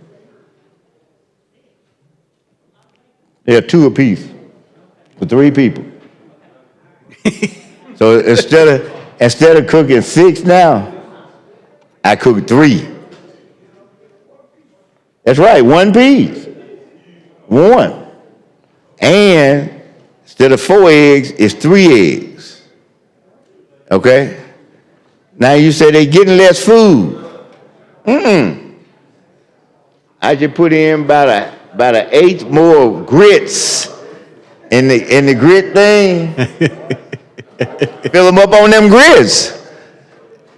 That's what you do it. Grits are cheaper than that pork. That's what. Talk to me now. You already where I'm coming from, and then I get fancy. I go get a little rice. Fill them up on that rice. Then I go the next time, I might put some oatmeal in there. I like that old fashioned. I don't like that little chopped all up little minute oatmeal. I like them the big kernels, you know, the big. Yeah. Yeah, so I add about 1/4 of a cup more of that. So I mean, when they come up from the table, they full. Okay? So that's what I mean. That's just where we are, and you just adjust. I need to let you teach me how to. I got a 16-year-old that's 6'3", size 15 shoe, 270, and he eats and eats and eats. Oh, I need to get you to give me some advice on how to feed him cheaper. Well, I'm gonna tell you how you gonna have to do him. Like, I got a grandson, by the way, And you know, you go to these chicken places and you have like a special, like we got this, what's the place called on Green Springs, y'all? For the wing place down there, Green Springs. I tell you a good place. Wing You got Plus? Birmingham's Hattie B's. I think the Wing Plus. Then they have some good ones too, but they have specials. Like you get a 10-piece and get this for whatever that price is. So he just like what you were saying about your son. When he goes with me, he's 9th grade, but a big shoe, growing. Right at now, he's about 6 feet. 9th grade, so he's gonna probably be about 6'4", I imagine. But he ordered 15. Like 15 honey mustard. Wet. You know how they is? Wet. Honey mustard Extra wet. Oh. You see? So the point I'm making to you, the adjustment we talking about, I had to scale him back. He get the 10-piece special. That's what I'm saying. That's what we're going to have to do. He needs 2 of those. Yeah, I know it. But see, I told him, I said, this is an appetizer. This ain't the real. I got some stuff in the refrigerator. And you can't eat out as much anymore now. You know, how much time is it? Yeah. Come on up here. Yeah, right now. If I got to say please, it's going to be too late because I got 1 minute. For real. 10, 9, 8, I need you to come on. 7, 6, 5, 4, 3, 2. No, it's not. No, it's not. I was serious. It's too late now. It's too late. It's too late, though. It's for real. It's too late. Mm-hmm. Yeah. Mr. President. 50 seconds. 48, Mr. President. I'd like to yield the microphone to Senator Figures. Say please. April. You want to be, Please don't ask me to say. Senator Figures, do you want to be recognized for your first hour? Yes, sir. All right, you're recognized. Good afternoon, Senator. Hello. Now, can you explain to me what this bill actually does? Again, This gives our supernumerary sheriff and supernumerary revenue commissioner, they've been retired a while, a cost of living raise that they have not had in many years. That's all it does. and who did you say again it was for? The sheriff, the former sheriff and former revenue commissioner. Okay, is this for St. Clair County? St. Clair County. It's a St. Clair County local bill. Oh, okay. And when was the last time they had a raise? Good God, it's been a long time. They've both been retired a while. They've been retired several terms, and they're not allowed to get a cost of living unless we pass this bill. And as we know, the cost of goods have gone up, and they need a raise. Absolutely, absolutely. You know, everything is going to go up even higher. What do you think about that with these tariffs? I'm Give me your thoughts on the tariffs. I'm just glad I'm not in the market for a lot of that stuff right now. So it's all about you. Right now it is. What about the constituents that you I got 2 serve? kids that are eating me out of the house, building a house, trying to work, trying to run a law office, do all that. Right now it's about survival. Yeah, but when we talk about cost of living, it's already prices are being raised just merely by that normally. Now we're talking about things going even higher. And it really doesn't have to be that way, as you know. I'm hoping it's a short-term pain. But see, that's gets the figured out. point. You know how people, have you ever heard your mom or dad tell you that God's timing is not our timing? Exactly. And that for him, an hour could be 10 years. So it's just amazing how the people were actually promised that prices were going to go down, such as food and eggs, that they would go down on day one. And now that's not even talked about. And we're talking about these tariffs, and everybody knows that when prices go up on to a business or whatever, they're just going to pass that increase on to the customers, to the consumers. So as elected officials, we can't just think about what those things are going to do to us. We have to think about what they're going to do to the people we actually serve. So with that, even when this bill passes to give the sheriffs and sheriff's deputies a raise, it's still not going to be enough. Oh, I agree. They've been without one for a good long time. Yes, so, but, you know, you have some clout with I don't know about the that. person. I don't know about With the that. person in the party that's doing all of these increases. So, you know, have you, My wife says I have no clout. well, I'm saying you do. I'm saying you do. I will give, you may not at home, She but. tells me no. You may not at home, but But I get to eat dinner with you tomorrow night. where are we going to dinner? Oh, at JSU. At Yes. JSU, yes.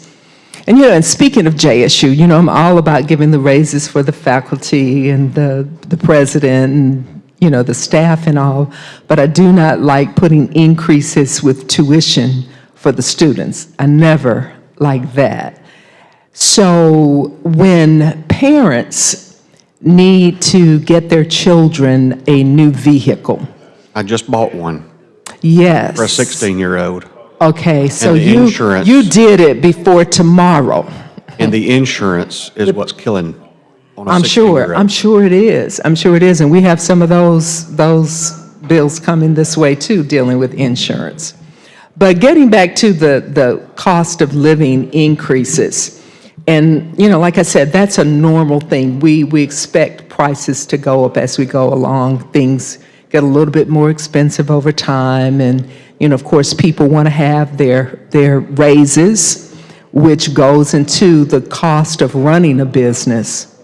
But there are some things that our elected officials do that will increase prices without it having to be done or without it being done on a regular basis. And what makes this so bad is that the richest of the rich in this country are going to get richer, and the poorest in this country and the middle class are going to go down a few pegs. So I would like to know if you're going to bring a bill to keep some of that from happening here in the state of Alabama. As you know, there are many employees who have been fired from their jobs. You know, what are they going to do? They won't even have a salary, talking about an increase in a salary. What are those employees? Are we going to be, are you all going to bring any bills saying that those employees will be protected, or those employees will be given jobs, say with the state? What are we going to do about those people? Those are our constituents. And yes, it's happening up there on Capitol Hill, but it's something that really doesn't have to happen. So what, are you all bringing any bills to do, just like you're bringing this bill to give a pay increase to the sheriffs in your district? Will there be any bills coming? Because, you know, we're all state senators, so we've got to look out for all of the people in Alabama. Yeah, I personally have none that I planned on. As these local bills come through, usually 6 months or 8 months before we get here and are pre-filed, this is all I have on local bills like that. Okay, and I'm trying to stay germane here. Right. With this bill dealing with giving a certain segment a cost of living raise, I heard that there are plans and bills that are being introduced for an Alabama Doge. Are you familiar with that? I am not. No. You know, I know you're trying to say Jermaine, but I enjoyed talking to him about that food a while ago. He got me hungry. I'm still trying to figure out what's in that little container beside you right there. This is Nestle's Quick. I asked him if there's any Snicker bars in there. He's good about hiding some little Snicker bars, those little miniature Snicker bars and It's stuff. sealed. It's sealed. Maybe It I'm may be the giving real away his stuff then. secret. It may Have be you the ever real- had Nestle's Quick? Oh, I grew up on Nestle's. Did you? You know what tastes better? What? It's putting the Hershey's chocolate syrup in the milk instead of the Nestle's Quick. Oh, we've had that. Yeah, that's so much better. Yeah. Yeah. I think Senator Chambliss must really like that. He's getting excited over here. He's getting excited over there? We have to get us some Yeah, the only milk time and I've some really syrup. seen Nestle's quick is when Senator Smitherman brings in his box. I like most. I didn't know they still made it. Pardon? I like most of his little props he brings up there. Usually they're food related. Yeah, he's cool, isn't he? Well, about the food prices, you want to talk about food. Do you know how much eggs are now? You know, where I come from, we got chickens, so it's just whatever paying the feed for the chicken. I got friends that Oh, you have get- chickens? No, but I got friends that got chickens. That's the best thing to have. It's you just go over there and take a carton every so often and get a dozen eggs. Those are free. They're Oh, paying if for I the bring food. you a card next They're- week, would you bring me some? We could probably make something happen. I have to give him Senator Smitherman first, though. He wants the eggs first.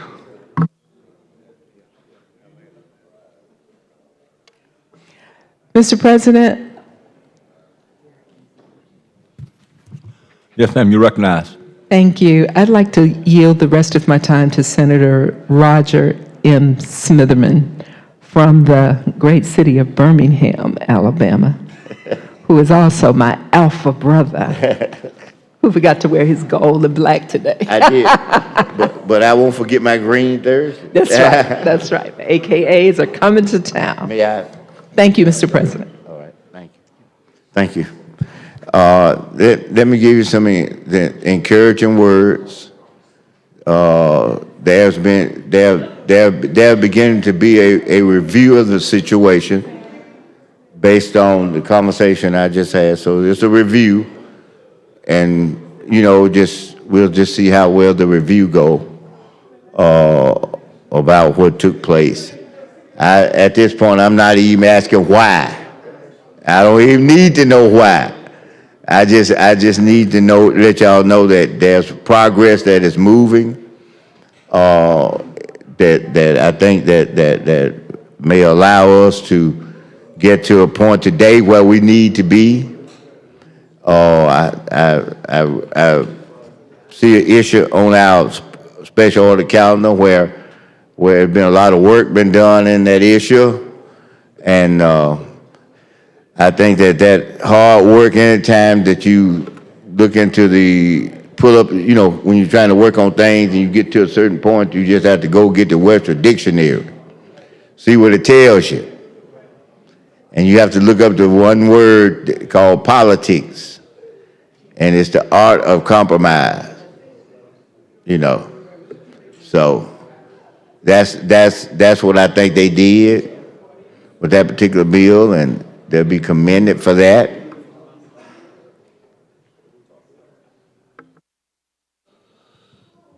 So as they're talking there, going back to this bill, the bill is dealing with supernumeraries. And my first experience with supernumeraries is when I was elected to the county commission in 1996, elected to the county commission. And we had one supernumerary that was retired at the time, and I believe a revenue commissioner who was active and a sheriff that was active, if I remember correctly. No, it wasn't a revenue commissioner, because back then it was separate. There were two different elected officials or appointed. Tax assessor. Somebody's whispering in my ear. Tax assessor. What was the other one? The tax collector. So the tax assessor and tax collector were combined to become the revenue commissioner in Autauga County and other counties too. So when that revenue commissioner was first elected, that's when the supernumerary went away for that position. But then we had a tax collector and a tax assessor that were retired, and they had supernumerary status. So the county obviously kept paying them for years. I don't remember how long, but it was quite a while.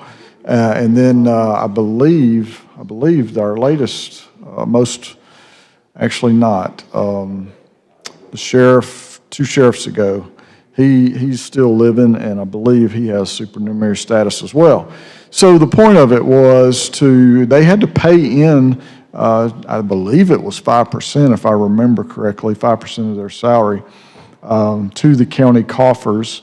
And then in exchange for that, when they retire, I don't recall what percentage or full percentage or whatever of their salary they were able to keep. And that was in exchange for being ready, willing, and able to come and fill in as sheriff or whatever their former position was in cases of need.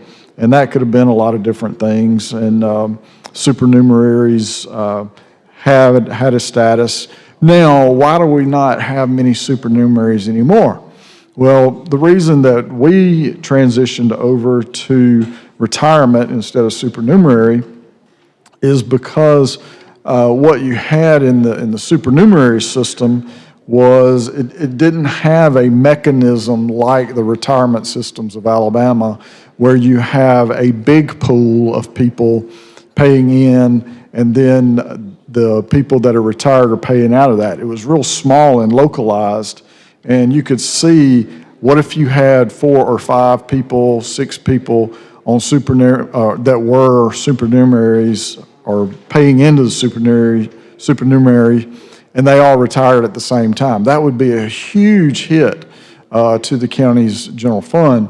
So long term, we have most counties, I'm sure not all, I'm sure some still are paying in now, but I think the general trend is that you go more toward the retirement systems of Alabama because they're set up to do this very thing, and county government is not set up as well to do this type of thing as the retirement systems of Alabama. So obviously they invest the money that's paid in, and it stays in that pool. It doesn't go outside. You have different groups of retirees, and those stay in those pools of people. So that's a little bit of my knowledge of the history, and with some help from my friends over here who helped me remember titles that I couldn't remember, Senator. Well, Senator, let me say that you all have a good bill, like I told you, and I'm going to support your bill. And want to share with you is that we are working. The concerns that I just mentioned are being worked on at this moment, and what I requested, we work at the same pace that they're working on it, and they're working diligently. They're working on it, and so I'm going at the proper time.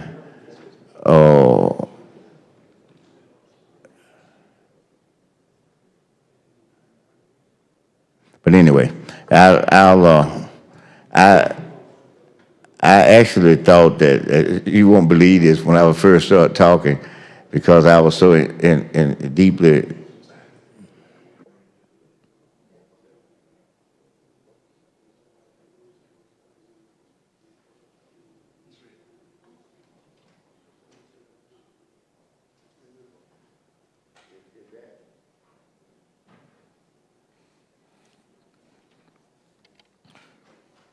So as we're talking here, this is relating to St. Clair County, and it gives, as I was explaining, the county commission pays the supernumerary. Yes, sir. Excuse me, I didn't mean to interrupt you. Fine, go ahead. I've had a chance also to talk with the pro tem, and you know, he wants us kind of move through the process as they move through the process down there, you know, and trying to address what I just said. Yes, sir. So with that notion, Mr. President, I'm going to yield the mic to the senator. I mean, she can yield it.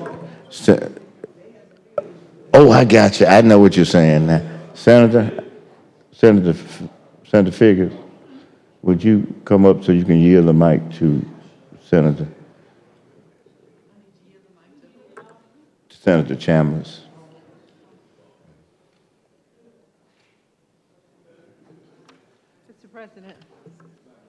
Thank you, Mr. President. May I yield the remaining of my time to Senator Chambliss? Thank you. Senator, you recognize. Thank you, Mr. President. Thank you, Senator. You're welcome. With that, Mr. President, I would move for final passage using the previous roll.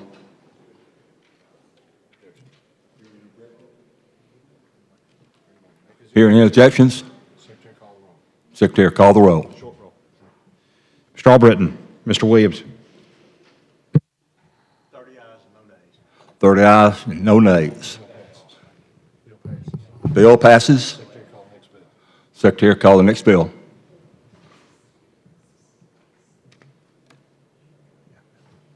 On page 57 of the calendar, House Bill 221 by Representative Hill regarding St. Clair County, BR pending. Mr. President, I move BR using the previous roll. Recognizing an objection? Hear none? Call the roll. Mr. Albritton, Mr. Williams. 31 ayes and no nays. Bill passes. BR passes. Secretary, call the bill. All right, I'm back, sir. Appreciate it. On page 57 of the calendar, Appreciate it. House Bill number 221 by Representative Hill regarding St. Clair County. Mr. President, I move final passage using the previous roll. All right, any objection? Hearing none, so ordered. Mr. Albritton, Mr. Williams. 31 ayes, 0 nays. House Bill 221 passes. Secretary, call the next local bill.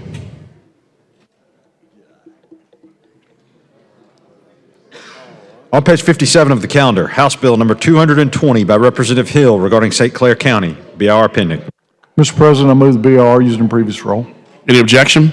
Hearing none, so ordered. Mr. Albritton, Mr. Williams. 31 ayes, 0 nays. The BR is adopted. Secretary, call the bill.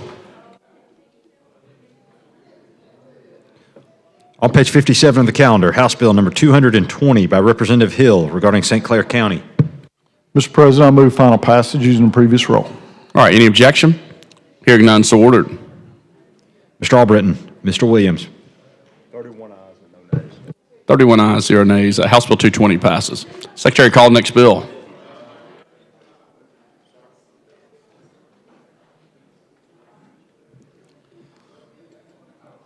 On page 58 of the calendar, House Bill number 254 by Representative Hill regarding St. Clair County, BR pending. Mr. President, I move the BR using the previous roll. Any objection? Hearing none, so ordered. Mr. Albritton, Mr. Williams. 31 ayes, 0 nays. The BR is adopted. Secretary, call the bill. On page 58 of the calendar, House Bill number 254 by Representative Hill regarding St. Clair County. Mr. President, I move final passage using the previous roll. All right, any objection? Hearing none, so ordered. Mr. Albritton, Mr. Williams. Gotcha. 31 ayes, 0 nays. House Bill 254 passes. Secretary, call the next bill.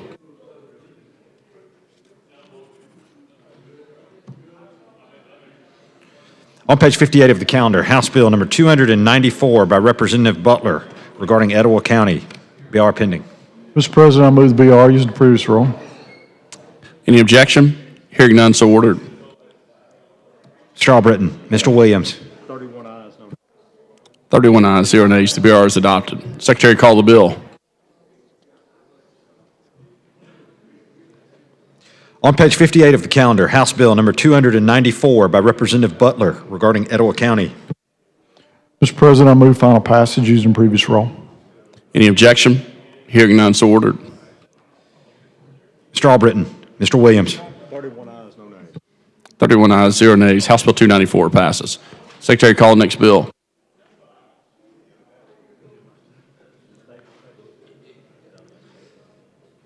On page 58 of the calendar, Senate Bill number 234 by Senator Jones regarding Cherokee County. BR pending. Mr. President, I move BR using the previous roll. Any objection? Hearing none, so ordered. Mr. Albritton, Mr. Williams. 30 ayes, 0 nays. The BR is adopted. Secretary, call the bill.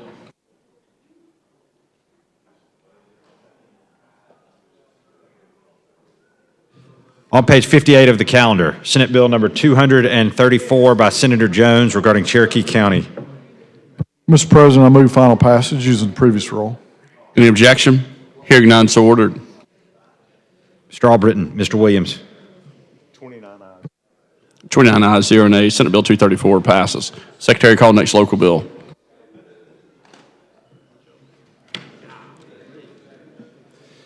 On page 58 of the calendar, Senate Bill 238 by Senator Carnley regarding the town of Kinston in Coffee County. BR pending.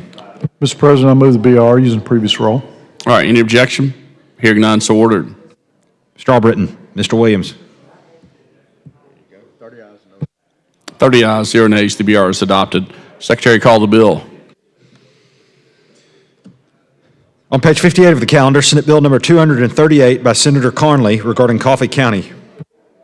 Mr. President, I move final passage using the previous roll. Any objection? Hearing none, so ordered.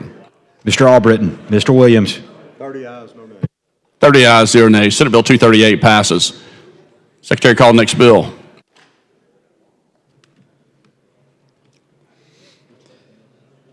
On page 59 of the calendar, Senate Bill 239 by Senator Carnley regarding Coffee County. BR pending. Mr. President, I move the BR using the previous roll. All right, any objection? Hearing none, so ordered. Mr. Albritton, Mr. Williams. 30 ayes, 0 nays. The BR is adopted. Secretary, call the bill. On page 59 of the calendar, Senate Bill number 239 by Senator Carnley regarding Coffee County. Mr. President, I move final passage using the previous roll. Any objection? Hearing none, so ordered. Mr. Albritton, Mr. Williams. 30 ayes, 0 nays. Senate Bill 239 passes. Secretary, call the next bill. On page 59 of the calendar, Senate Bill number 240 by Senator Carnley regarding Coffee County. BR pending. Mr. President, I move the BR using the previous roll. Any objection? Hearing none, so ordered. Mr. Albritton, Mr. Williams. 30 ayes, 0 nays. The BR is adopted. Secretary, call the bill.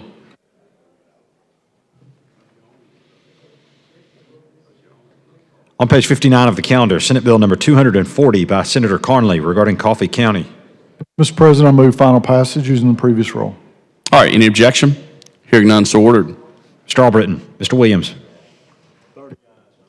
30 ayes, 0 nays. Senate Bill 240 passes. Secretary, call the next bill.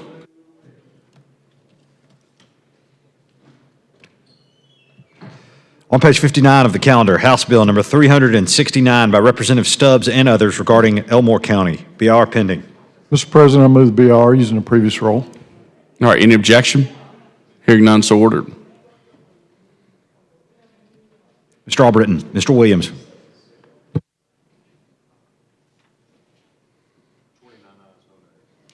29 ayes, 0 nays. The BR is adopted. Secretary, call the bill. On page 59 of the calendar, House Bill number 369 by Representative Stubbs and others regarding Elmore County. Mr. President, I move final passage using the previous roll. All right, any objection? Hearing none, so ordered. Mr. Albritton, Mr. Williams. 29 ayes, 0 nays. House Bill 369 passes. Secretary, call the next bill.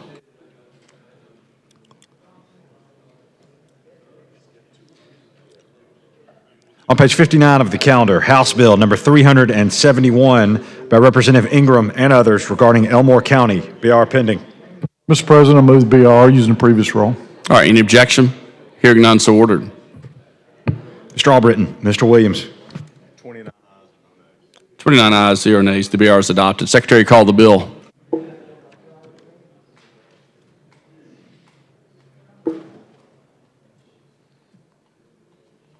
On page 59 of the calendar, House Bill number 371 by Representative Ingram and others regarding Elmore County. Mr. President, I move final passage using the previous roll. Any objection? Hearing none, so ordered. Mr. Albritton, Mr. Williams.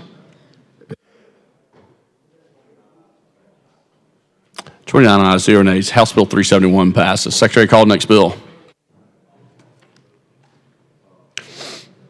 On page 59 of the calendar, House Bill number 417 by Representative Stubbs regarding Elmore County, BR pending. Mr. President, I move BR using the previous rule. Any objection? Hearing none, so ordered. Mr. Albritton, Mr. Williams.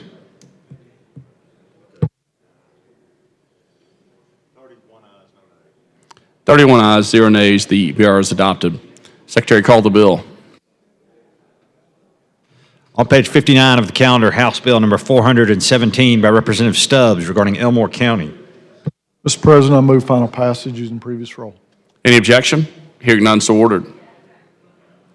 Mr. Albritton, Mr. Williams.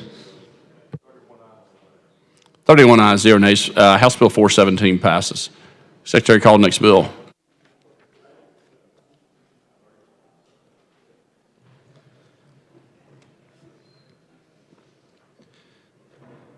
On page 60 of the calendar, Senate Bill number 261 by Senator Weaver regarding Bibb County, BR pending. Mr. President, I move BR using the previous rule. Any objection? Hearing none, so ordered. Mr. Albritton, Mr. Williams. 31 ayes, 0 nays. The BR is adopted. Secretary, call the bill.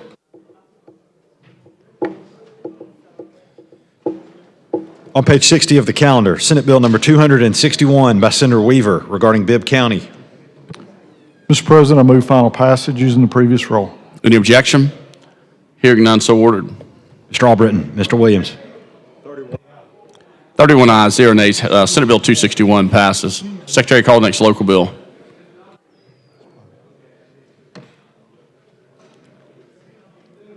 On page 60 of the calendar, House Bill number 378 by Representative Bolton regarding Pickens County, BR pending. Mr. President, I move the BR using the previous rule. All right, any objection? Hearing none, so ordered. Mr. Albritton, Mr. Williams. 30 ayes, 0 nays. The BR is adopted. Secretary, call the bill. On page 60 of the calendar, House Bill number 378 by Representative Bolton regarding Pickens County. Mr. President, I move final passage using the previous rule. Any objection?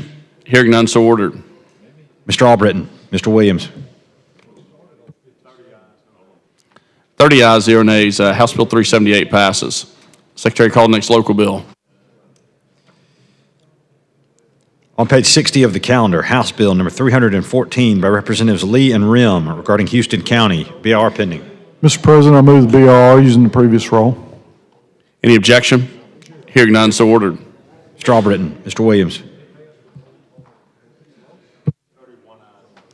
31 ayes, 0 nays. BR is adopted. Secretary, call the bill. On page 60 of the calendar, House Bill 314 by Representatives Lee and Rim regarding Houston County. Mr. President, I move final passage using the previous rule. Any objection? Hearing none, so ordered. Mr. Albritton, Mr. Williams. 31 ayes, 0 nays. House Bill 314 passes. Secretary, call the next local bill. On page 60 of the calendar, House Bill number 313 by Representatives Lee and Rim regarding Houston County, BR pending. Mr. President, I move the BR using the previous rule. Any objection? Hearing none, so ordered. Mr. Albritton, Mr. Williams. 31 ayes, 0 nays. The BR is adopted. Secretary, call the bill. On page 60 of the calendar, House Bill number 313 by Representatives Lee and Rim regarding Houston County. Mr. President, I move final passage using the previous rule. Any objection? Hearing none, so ordered. Mr. Albritton, Mr. Williams. 31 ayes, 0 nays. House Bill 313 passes.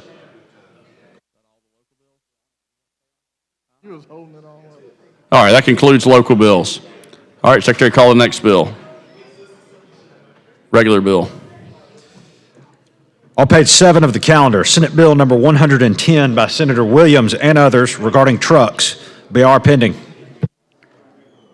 All right, Senator Williams. Mr. President, can I go ahead and pass the BR with previous rule? Any objection? Hearing none, so ordered. Mr. Albritton, Mr. Williams.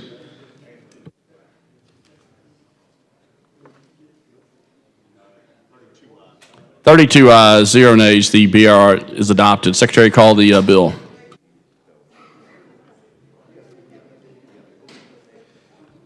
On page 7 of the calendar, Senate Bill number 110 by Senator Williams and others relating to trucks. Mr. President. Senator Williams. Mr. President, I got some friendly amendments over there. Can we go ahead and get them on before I explain the bill? Sure. All right, Senator Chambliss. Mr. President and Senator, I want to just thank you for how you've worked with me, and we've been back and forth. We've talked a lot, and you know, when we do that, we become even better friends working through issues, and I appreciate that and appreciate the way that you've handled it. I do have an amendment, and if I can get the desk to read the amendment. All right, Secretary, read and receive the amendment, please.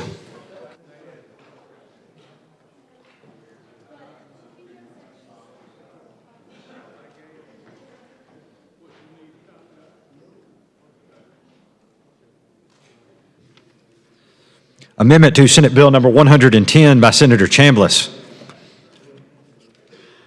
Replace lines 207 through 222 on page 8 through 9 with the following.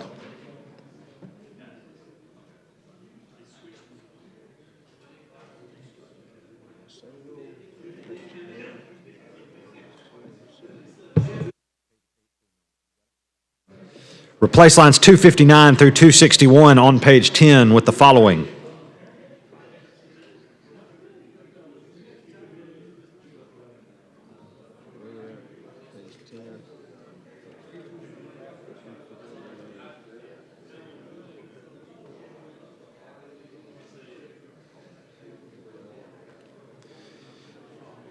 Replace lines 265 through 266 on page 10 with the following.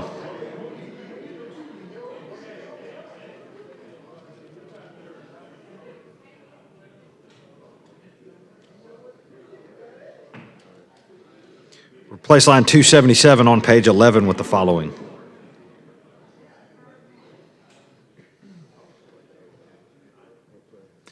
Replace lines 280 through 282 on page 11 with the following.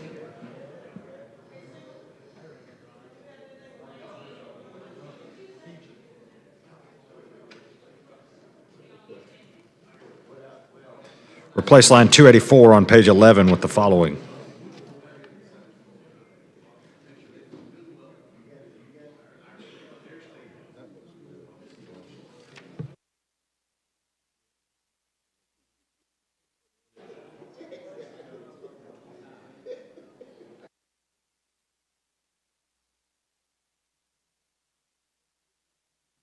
All right, Senator Chambliss. Thank you, Mr. President. As we've began working through this bill, there are several issues, and Senator, if you want to, we can do it either way. I can explain the amendment, or if you want to start with what the purpose of the bill was, and then let me come in, it doesn't matter to me, but it's your pleasure. Go ahead and explain the amendments, because it'll be a lot easier for me to explain what I've got left. Sure. Essentially, when we started working through this issue, there are several issues that we're trying to correct here.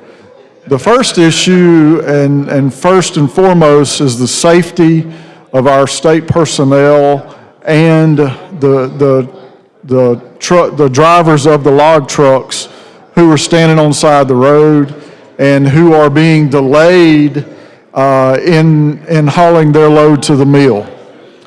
And any of us that are in business know that, you know, the last 10 to 15% of what you do is usually where you make your profit. So if you're hung up on the side of the road for an hour, 2 hours, 3 hours, depending on how many trucks are backed up, well, you've lost money that day if you can't even cover your cost of your equipment and fuel and everything else, because you have to make a number of trips per day.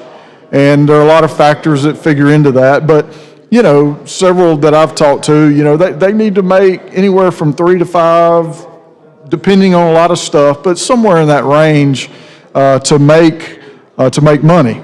So, yes, sir. Yes, sir, Senator. If they don't make 4 turnarounds, they're losing money. It takes 3 to pay for everything that day. 1 for the insurance, 1 for the fuel, and 1 for the driver. The truck does not make a penny till that 4th load. And like you said, if they get hung up and sit there for an hour, that's a load. And also, I mean, the thing that doesn't factor in this bill, but you know, our local economy, the people, as these trucks come out of the woods, every one of them stops and gets a Coke and a candy bar or something. So it helps all our economy at our little stores out in the country, because they're not going by big stores where they're at, where they're coming from out of the woods. And it's amazing how all of that works together. And if you mess up one part of it or delay one part of it, you know, if the trucker, the logger doesn't make money that day, is he going to maybe go out to eat that night afterwards? Probably not. He had a bad day. You know, he's got to do something that evening or early the next morning to make up for it so that he can make his ends meet. So one of the main provisions that I was very interested in the bill is to limit the number of trucks that we are detaining on the side of the road while they're weighing. And, you know, it takes a few minutes. It takes time to get them on the scales and then advance the scales in advance and all the stuff, and just it takes time to do that. So if we're detaining a long line, whatever number you want to throw out there, then that is affecting those citizens' livelihood. Now, there's a purpose that we do that, and that is to provide safety. They do safety inspections. It's not just weighing. Yeah, that's the brake thicknesses,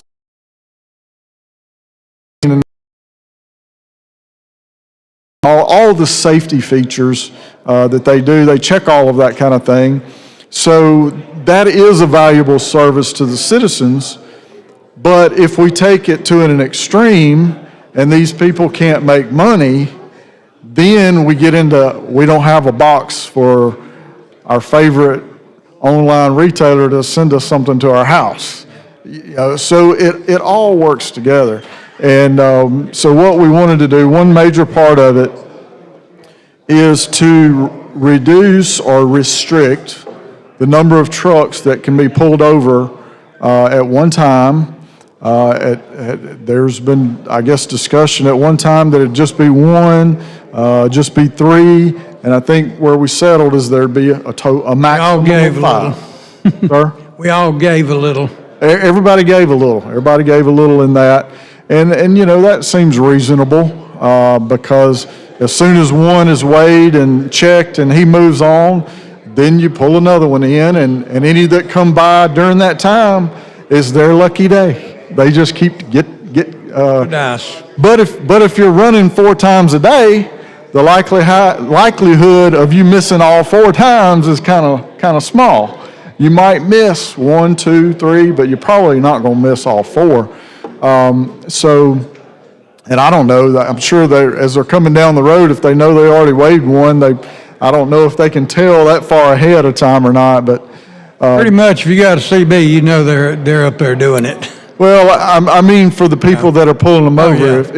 If I just weighed this truck 3 hours ago and he's coming back again, I might weigh him again, but I'm not going to do all the safety stuff again because I know I just did it and it's going to be fine. So I'm sure there's some discretion that goes into all that. So another thing that was very important to me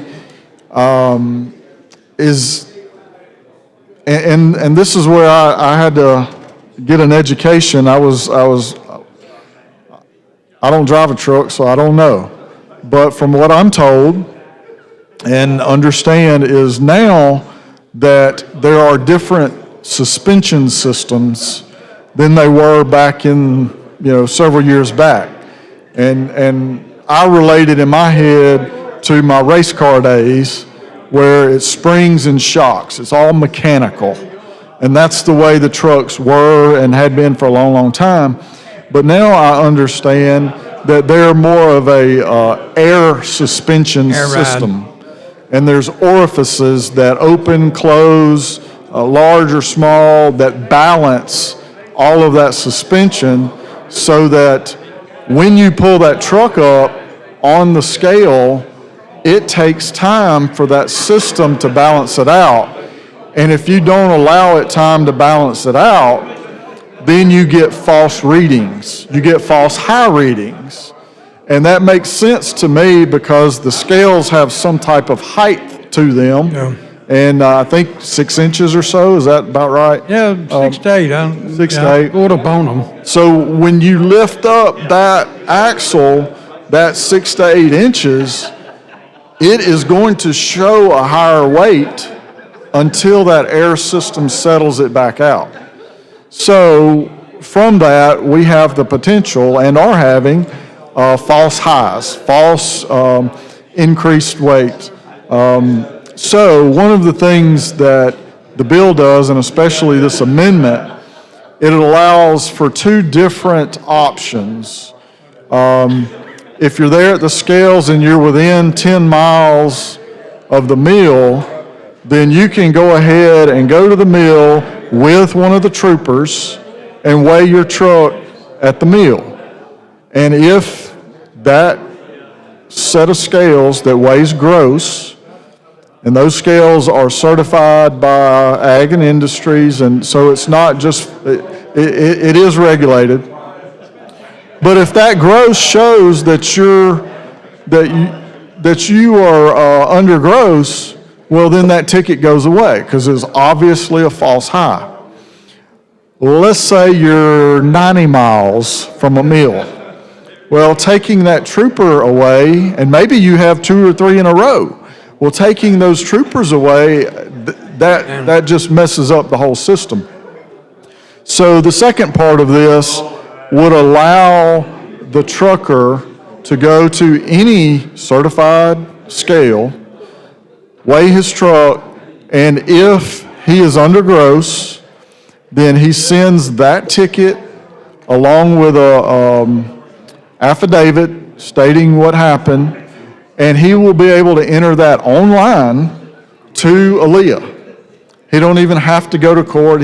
And if he's under gross when he gets there, it's obvious that our temporary scales, our portable scales, gave a false high because of an air ride system or whatever, and then that ticket goes away. So to me, those are 2 very, very helpful things to those who are making a living, bringing this wood out of the forest, the woods as I call them, bringing them to the mills to make paper, to make lumber, to make plywood, to make all the things, and the byproducts, especially when you make paper or pulp, such as cosmetics and all the chemical side of all that. And I know it's there, I just don't know a lot about it. But that's a valuable thing that comes through the pulp making process. So what this allows them to do is to have an appeals process, really. You don't have to hire a lawyer and go file a circuit court. You have an appeals process that's a practical appeals process. Yeah, and plus the driver don't have to take a day off. The truck owner don't have to take a day off to go to court. I mean, I don't think people realize a log truck driver is a different person than a cross-country driver. There's a lot of difference in them. And they work hard for what little they make. I mean, they start before daylight and usually quit after dark. We've had timber laying in the woods 3 weeks after the crew is cut. You have to keep a crew there or a person there just to load the trucks to get them out because we are that short on drivers, which they should be. They're paying $30,000, $40,000 insurance per log truck, you know. And nowadays, we've got probably 60% of the truck has scales on them. So they know what they're hauling, and that makes it a lot easier, too, you know. where when they come out of the woods, they know what they got, or supposedly, if their scales are right. Yeah, if they're calibrated It's just and a all lot of that. factor. Like I say, main thing we've had trouble with is hauling poles, like for the power cut, 40-foot long. That's our poles that hang off the back so far, and I don't know any way to fix that except haul a Yeah. half load. Yeah. Well, and ultimately, this bill still lacks a little bit in trying to fix that. And we're hoping we can come back to it and work on it a little more. I think we've had such good dialogue and such, back and forth on different options, and I think we can get there. That this bill doesn't do that, or this amendment doesn't do that. But I think we can continue that dialogue and do something, maybe tweak some of the thoughts that we've had, merge some of the thoughts that we've had, and those things take time, because there are a lot of people who are interested in this. There are a lot of people who have a vested interest in what we're doing right here, from the logger, bringing it, go back a little bit, from the property owner who's grown these trees, to the logger, to the mill, whatever kind of mill it is, whatever they're making. All these people have a vested interest. All of it has a big effect on what you're getting for your timber. Exactly. I'm getting for my timber. Exactly. It may cut it $1 a ton on pulpwood. It all affects it in a big way, because getting it out of the woods is the biggest part of it. Well, and the weather plays a big part in this. If we're in February, March, and we've had 6 weeks of on and off rain, and you can't get in and out of the woods. Yeah, in your area, see, I have sandy ground. You don't have that problem. We have that problem. I do down the river end, but up front, we got sandy ground, so they call us when they can't get in anywhere else. Timber. I could see that. And then even further north of us, you can probably cut it about any time, because you got plenty of slope, hills and all that, so it'll drain off. But in our area, we can get out most of the time. But there are times of the year that it's rainy, and the thing that, I don't know if I told you this, but I actually worked at the paper mill three summers. So that makes me have a little bit of information, just enough to be dangerous, but in my thought process of what we're saying is, if we're in that type of season, and the paper mill's been operating quite right along because they have demand, and then the wood yard starts getting a little slight, well, that's a big problem. That's a huge problem, because we can't shut down that mill. That affects everybody's livelihood, from the landowner all the way through the workers at the mill and the community. I mean, that is a big thing. So the last thing that we need in that time of year is 10 or 12 trucks lined up waiting to be weighed. Yeah, and during that wet season, they weigh more anyway. It's hard to judge, a load coming out. But where you've done that much in a log mill, I've done that much hauling a few logs, just helping them out. And chips. So you put us both together, we're real dangerous. So we got that much together, It's like pulling on the scales. They were real nice, wanted us to come watch the scales, and all I told them I'd experienced, I pulled up on them more than once. Yeah. So I kind of knew what it was like. Sure. Well, and I have. That's one reason this bill is so important to me. I mean, it affects my industry, the forest industry, but it affects me personally too, because it does affect our prices really bad if they can't get out of the woods. No doubt. When it's raining and they only cut a few places, our wood prices go up because it's short supply. Yeah, there are so many factors. So many factors that come into play. I have not driven a log truck, but I have unloaded quite a few log truks. So you know why we can't turn logs different ways then. That's right, because it messes them up going in the chipper and the debarker, it messes all that up. So the big P&H cranes, that lift up the entire load all at one time. I was able to run that for some short period of time. That wasn't my full-time job during the summer, but it was interesting. That's kind of fun. It was kind of interesting, but you got to be real careful not to clip that trailer. Because if you clip that trailer, it will pick up the whole thing, and it will bend it. It will bend it all to pieces. So you got to be careful.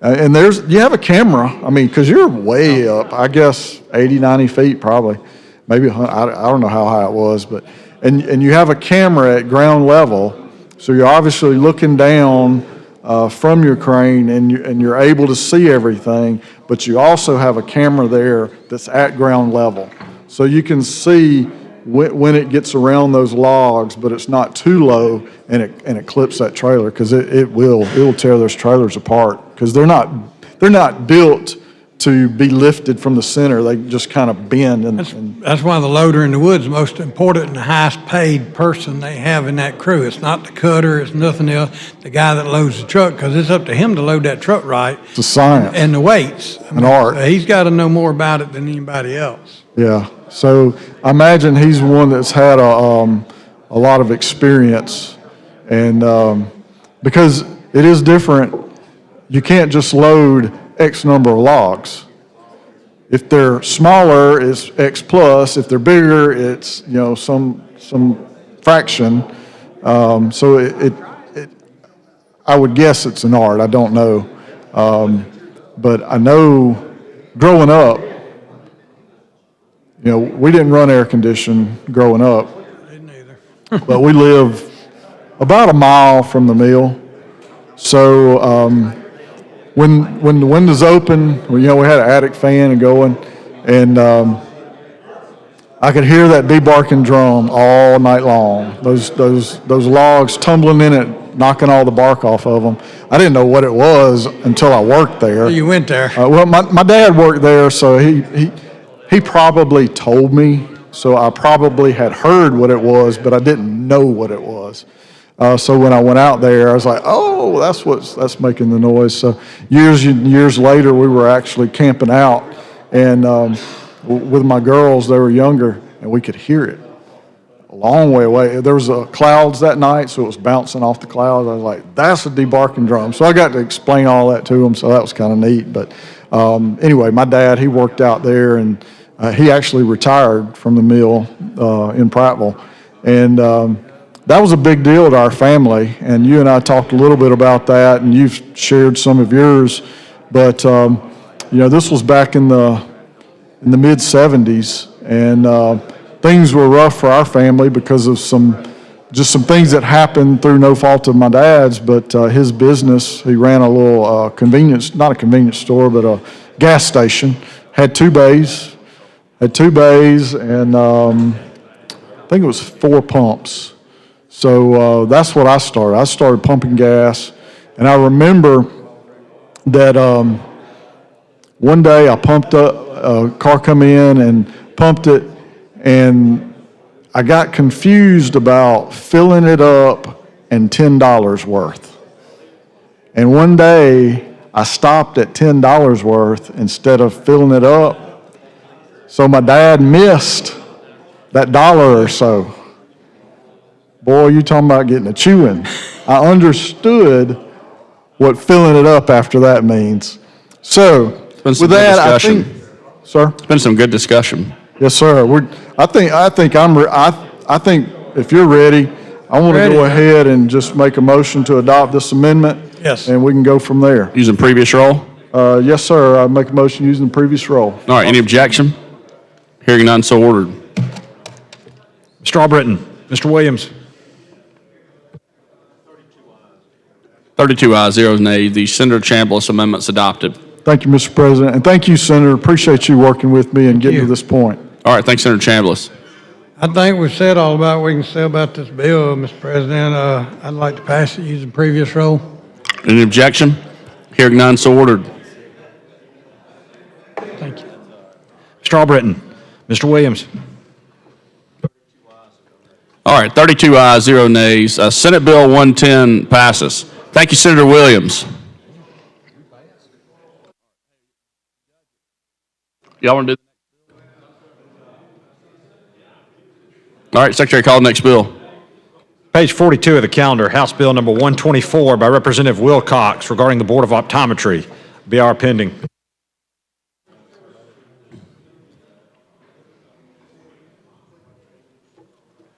Mr. President, move for adoption of the BIR used in previous rule. All right, any objection? Hearing none, so ordered. Mr. Albritton, Mr. Williams. 32 ayes, 0 nays. The BR is adopted. Secretary, call the bill. On page 42 of the calendar, House Bill 124 by Representative Wilcox regarding the Board of Optometry. Mr. President, move for final passage of HB 124 using previous rule. Any objection? Hearing none, so ordered. Mr. Albritton, Mr. Williams. 32 ayes, 0 nays. House Bill 124 passes. Secretary, call the next bill.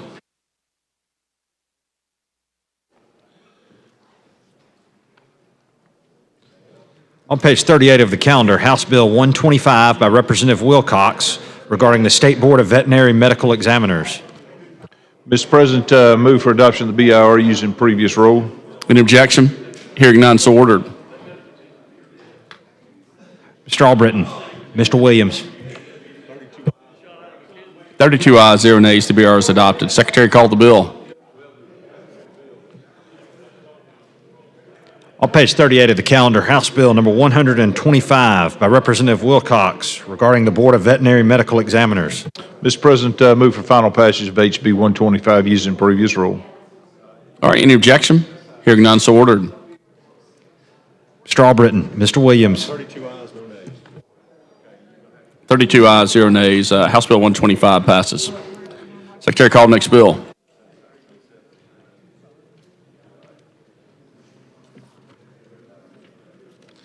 On page 43 of the calendar, House Bill number 128 by Representative Rafferty and Wilcox regarding the Board of Nursing. BR pending. Mr. President, move for adoption of the BIR using previous rule. All right, any objection? Hearing none, so ordered. Mr. Albritton, Mr. Williams. 32 ayes, 0 nays. The BR is adopted. Secretary, call the bill.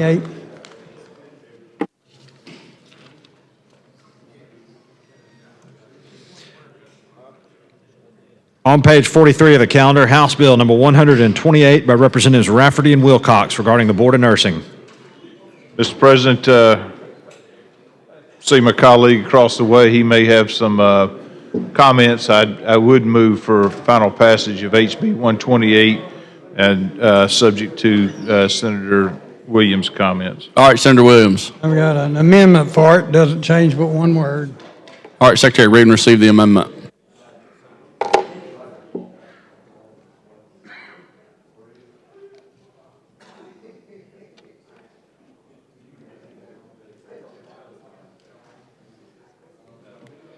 Amendment to House Bill 128 by Senator Williams.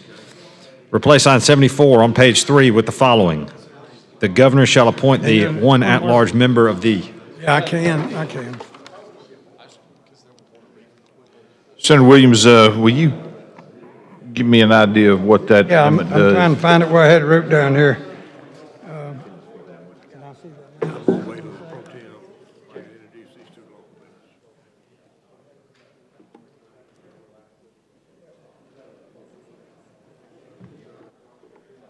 Just taking out where she appoints one to changing the word to at-large. The governor had sent this over. Okay. I think this might have been one of the amendments that we had previously discussed. I don't know that I'd had this conversation with you, but as I understand, this board had some issues about whether or not that they needed an at-large member, right? Yeah. Okay. Yeah. I don't. No opposition to that. See Senator Smitherman over there. Be glad to entertain any questions. Senator Smitherman.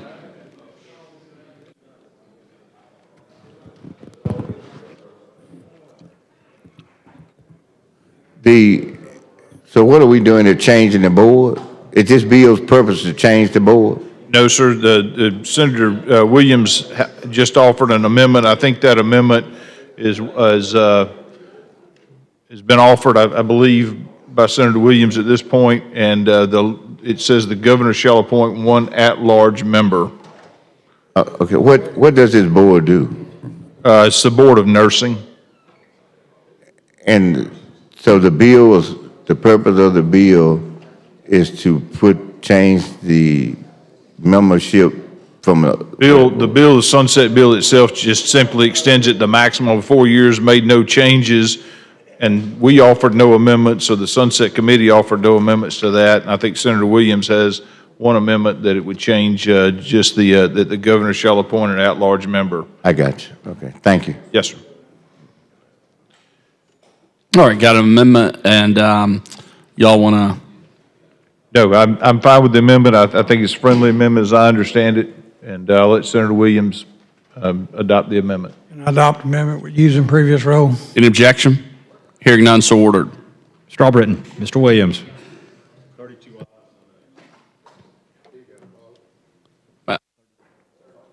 All right, 32 ayes, 0 nays. The Senator Williams amendment's adopted. Senator Barfoot. Mr. President, with that, I'd move for final passage of HB 128 as amended using previous rule. All right, any objection? Hearing none, so ordered. Strawbritton. Mr. Williams. 32 ayes, 0 nays. House Bill 128 passes. Secretary, call the next bill.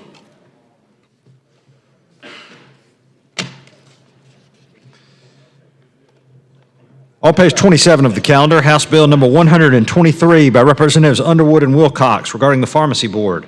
BR pending. Senator Kelly. Mr. President, move adoption of the BIR by previous rule. Any objection? Hearing none, so ordered. Strawbritton. Mr. Williams. 31 ayes, 0 nays. The BR is adopted. Secretary, call the bill. On page 27 of the calendar, House Bill number 123 by Representatives Underwood and Wilcox regarding the Pharmacy Board. Committee amendment pending. Mr. President. Senator. We have a committee amendment on this that had a error in it, and so I'm going to offer a floor amendment. I'd like to table the committee amendment at this time. All right, all those in favor of tabling the committee amendment say aye. Aye. Any opposed? Committee amendment's tabled. I'd like to introduce the amendment, please. All right, Secretary Rudin, receive the amendment.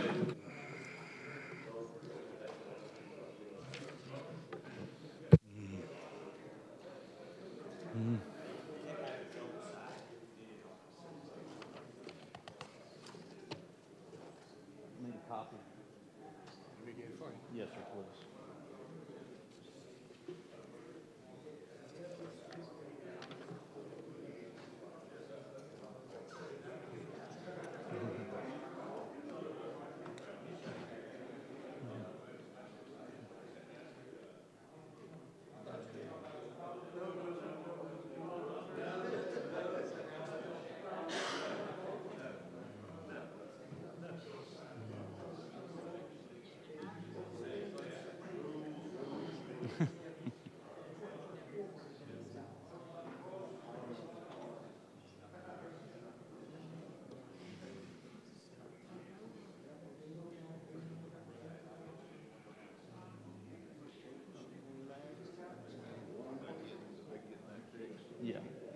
Yeah, it was printed, it was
Amendment to House Bill 123 by Senator Kelly.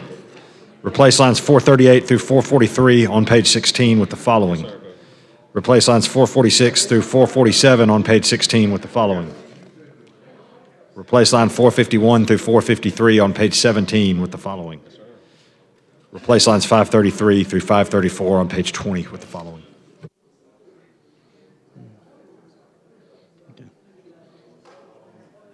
All right.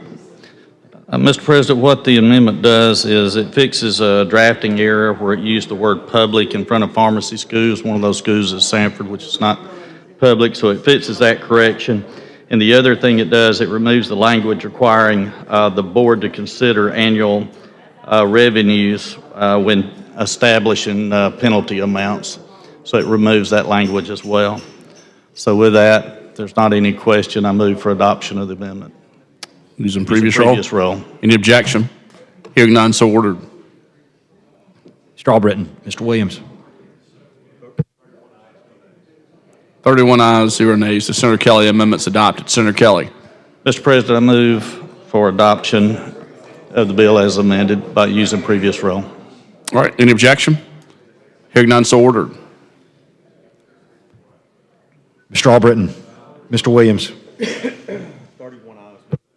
31 ayes, 0 nays. House Bill 123 passes. Thanks, Senator Kelly. Thank you, Mr. President. Secretary, call the last bill on the calendar. On page 36 of the calendar, House Bill number 112 by Representative Shedd and Wilcox regarding the on-site wastewater board. BR pending. Mr. President, move for adoption of the BR on HB 112 using previous roll. Any objection? Hearing none, so ordered. Mr. Albritton, Mr. Williams.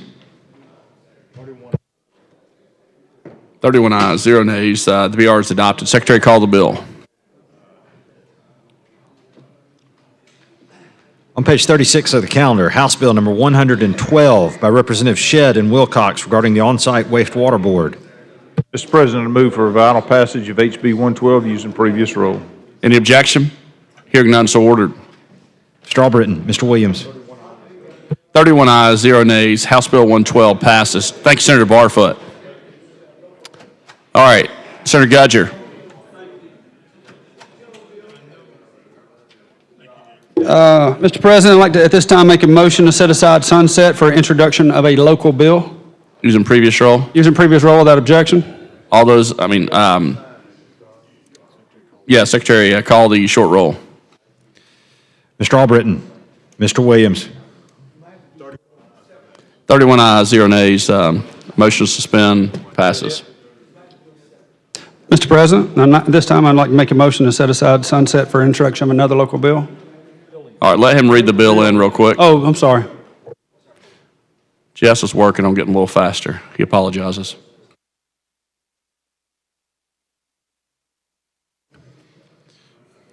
Senate Bill number 287 by Senator Beasley regarding Barber County with notice and proof is referred to the Committee on Local Legislation. All right, Senator Gudger. Thank you, Mr. President. I need to get a motion to set aside sunset for introduction of another local bill, please.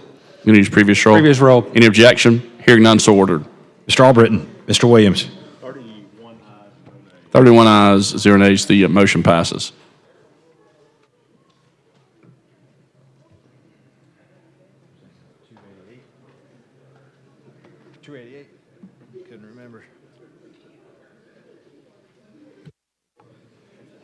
Senate Bill number 288 by Senator Beasley regarding Barber County is referred to the Committee on Local Legislation with notice and proof. Mr. President. Senator Gudger. I'd like to make a motion to set aside sunset for introduction of a general bill. All right, using previous roll? Using previous roll without objection, please. Any Sir. objection? Hearing none, so ordered. Mr. Albritton, Mr. Williams. 31 ayes, 0 nays. The motion passes. All right, there's the bill, Marshall.